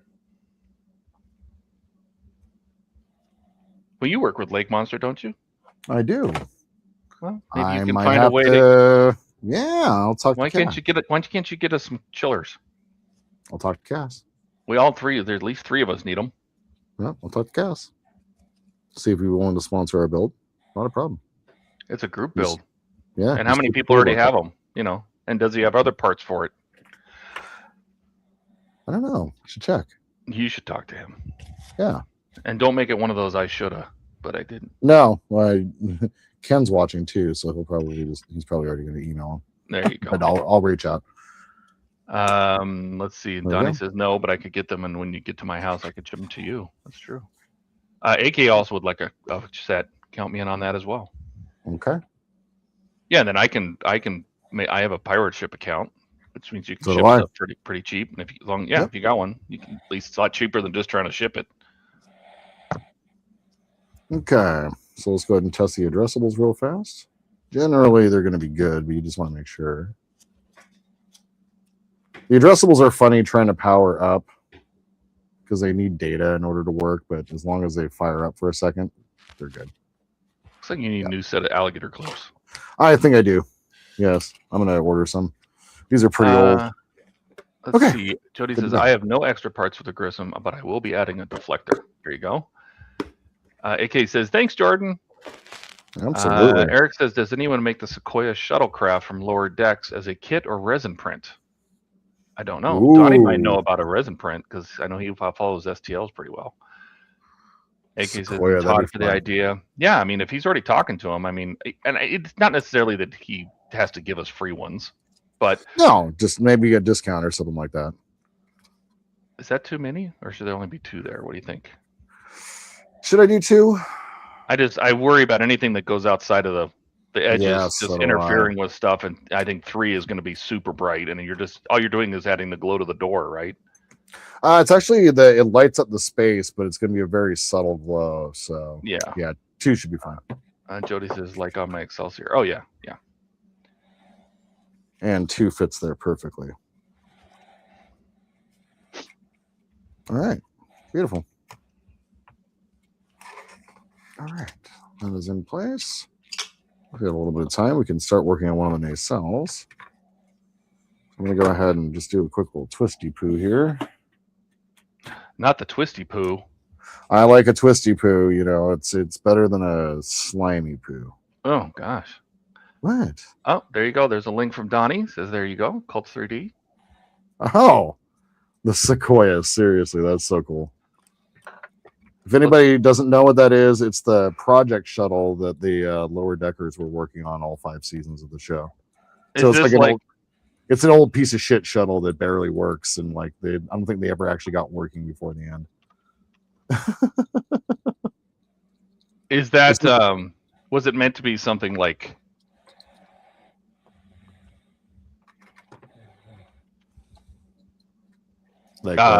No, was it meant to be their kind of like the Delta Flyer? Yes, like they were kind of making their own. Yeah, that's exactly what it was. I'm gonna share it on the screen so people can know what we're talking about here. Yeah. Let me share a window. All right, that's installed. Yeah, this looks like a little stubby version of it. That's great. I mean, it doesn't look like a super high detail, but no.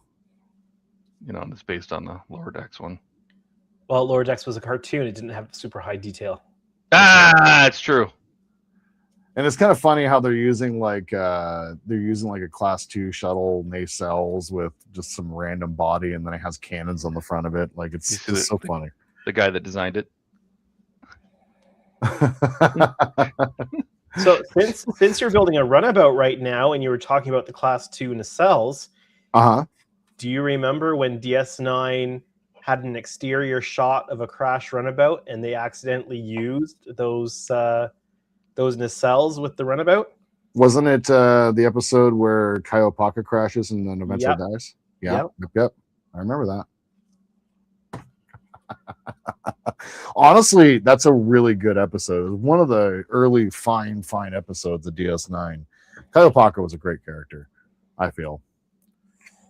Okay, so for this segment here, I'm going to do addressables, and I'm going to do basically what my thought was is I'm going to have to cut in between episodes. I'm going to need to trace out the line from the inside of this so that I can draw a barrier in between the 2 of these and then just cut it out of some styrene. But what I want to do is I want to have two addressables up front here, and then one addressable for the single impulse engine at the back here.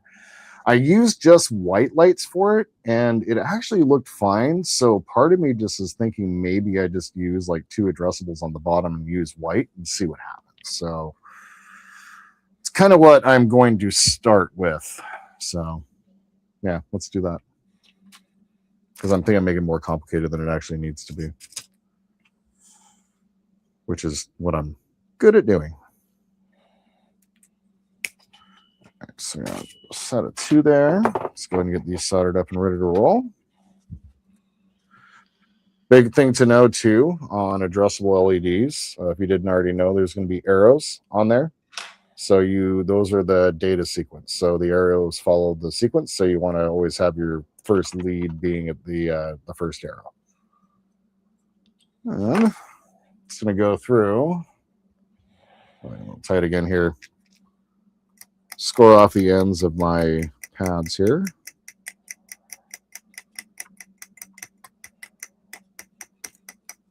Find that using just a hobby knife is best for this. Okay. Got a little bit of flux on there. Where'd the Q-tip go? I threw it away for a dumb reason. A little flux. Because flux is your friend. Okay. Now what I'm going to do, heat up the pad. Drop some solder on there, and it'll leave a bead back behind. And that's what you're going to connect your wire to. Just like so. You're so Beads. fancy. I know. Pre-tinning. Well, honestly, when it comes to like Cobbs and SMGs and stuff like that, if you don't pre-tin, you're going to have a hell of a time trying to get anything connected. I have found over time. Yeah, with those pads, you have to have solder on the pads and you have to have solder on the wire. Yep. Well, otherwise, it just won't connect. That's right. So we're going to use 3 wires. I like to use yellow for my data when I do this. 4 wires. Oh no. This was my last little bit of black wire. Did you just pull that out of the box and that's all you had? That's all I had, yeah. Wow. You have no other wire? You have more wire. Well, I've got other colors. I'll just use another color. I'll just use blue or something like that. It doesn't Green. matter. Green's also ground. Green is also ground. You're right. Uh-huh. Yeah. That's right. Green's also used often for data. Ooh, no. Gross. Yellow. You're right, but yes. Yeah. Each one of these spools too is like 500 feet. So I've used over 500 feet of black wire. Yeah, green can be a like ground. that Green could be your neutral. White could be your neutral. And red just stays your hot. Whatever you want.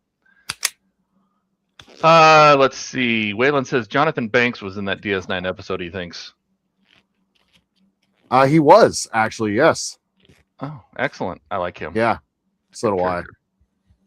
God, they're coming out with Lego's coming out with another tumbler, a little one. Really? Yeah, they do this double size thing. It's very strange. Donnie's offering to email me some black wire. Donnie, yes. Yeah, would you do that? I'll take an email. I'll email a black wire, yes. Yeah, send him a roll of 30 gauge. Donnie says he uses green for data. That's I mean, whatever you want. Yeah. So all that matters is that you remember. That's right. We're not following some kind of ANSI color codes here, you know.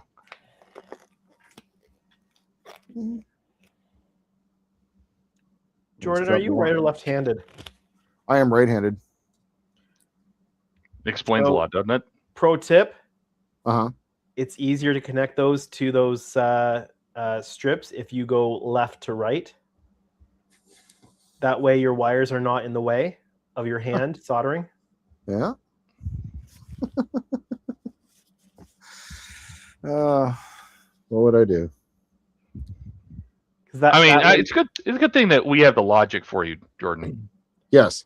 Well, the other thing that does is it prevents you from accidentally unsoldering one you've already put down because your solder tip is going over it to get the next one. So that's why being right-handed, I always work left to right on those. It's a great tip. And you have a much less chance of burning off your insulation. Yes, that too. Good point. Like stuff that I didn't think about. All these tips. I mean, we're just full of them. We're just full of them today. Full of them. As long as we're not full of it. Oh no, we're full of that too. That's the talent here, and by talent, it's not the talent. All right, that lead end is too long. There we go.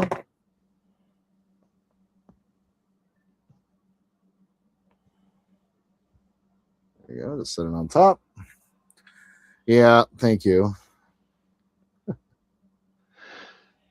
If I had only known. If I only had a brain. It's true. Mm-hmm.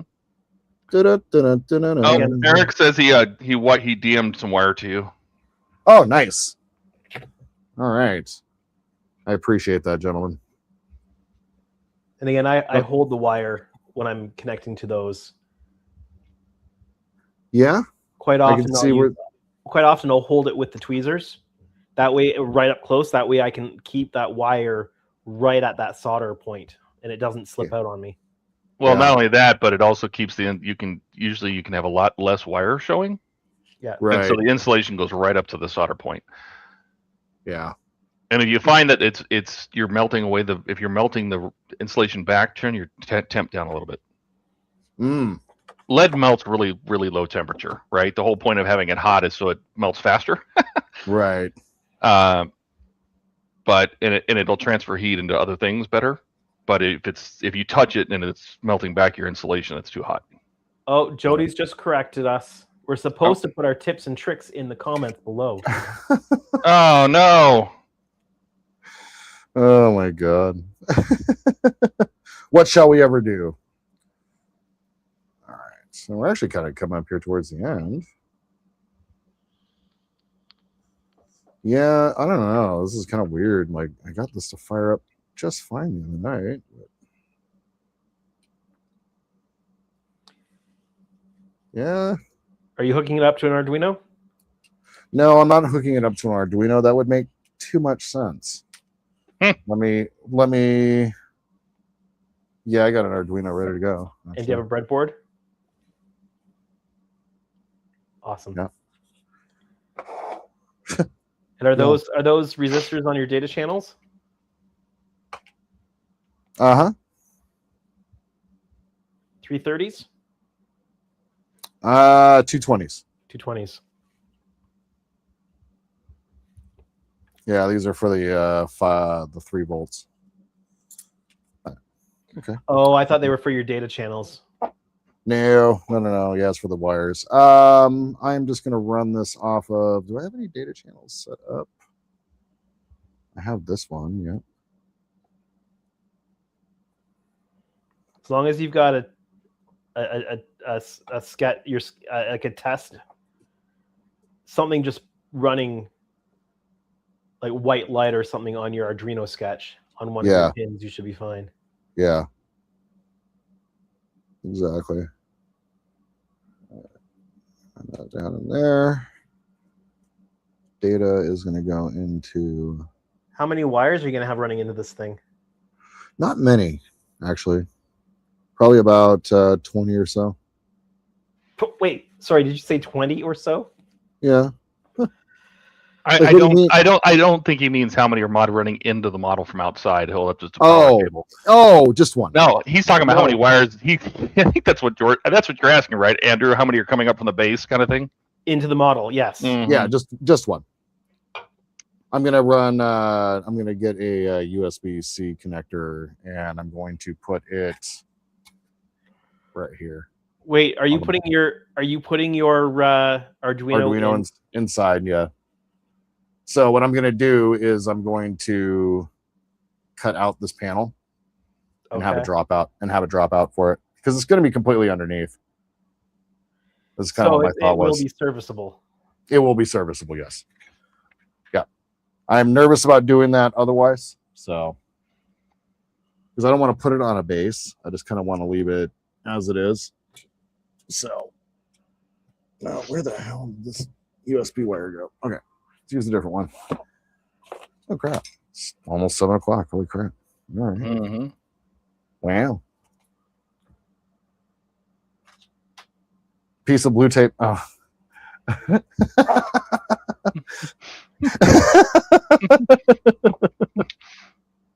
You guys, it's so funny. Jody was going nuts.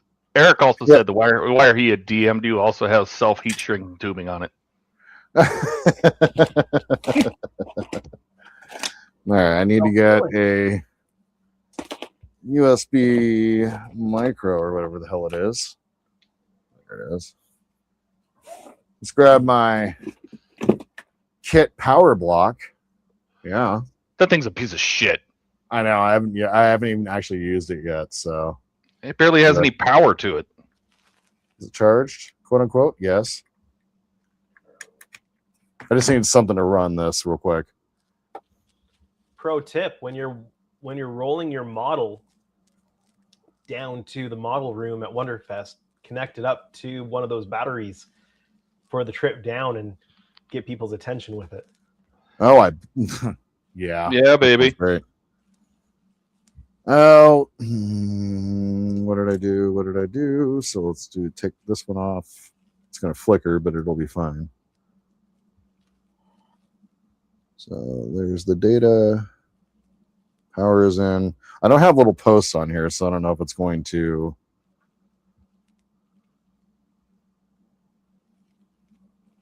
Do what I want it to do. So I'll give a test afterwards.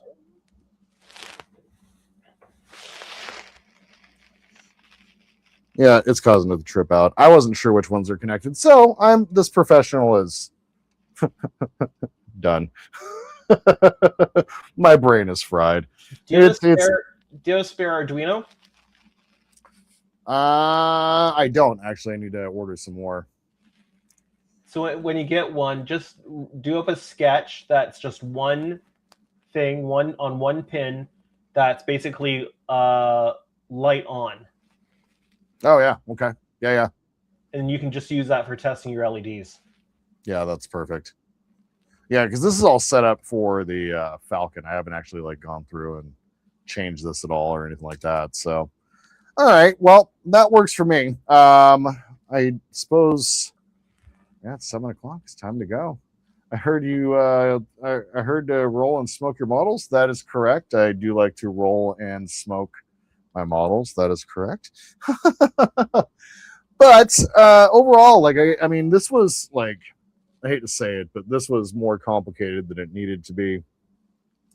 But it's all pretty much well taken care of. What I'm going to do is fish this wire out from here, and just like this, and get that out of there.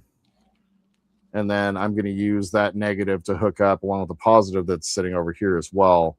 I'm just going to go ahead and take an SMD and point it down inside there so I can get a little bit of light on that side. But otherwise, this is pretty much all ready to go. The last little bit of electronics, over this next week, I'm going to go through and get the programmables put into here. If I need to divide it, I will, but something tells me that it's going to be just fine with what I'm doing.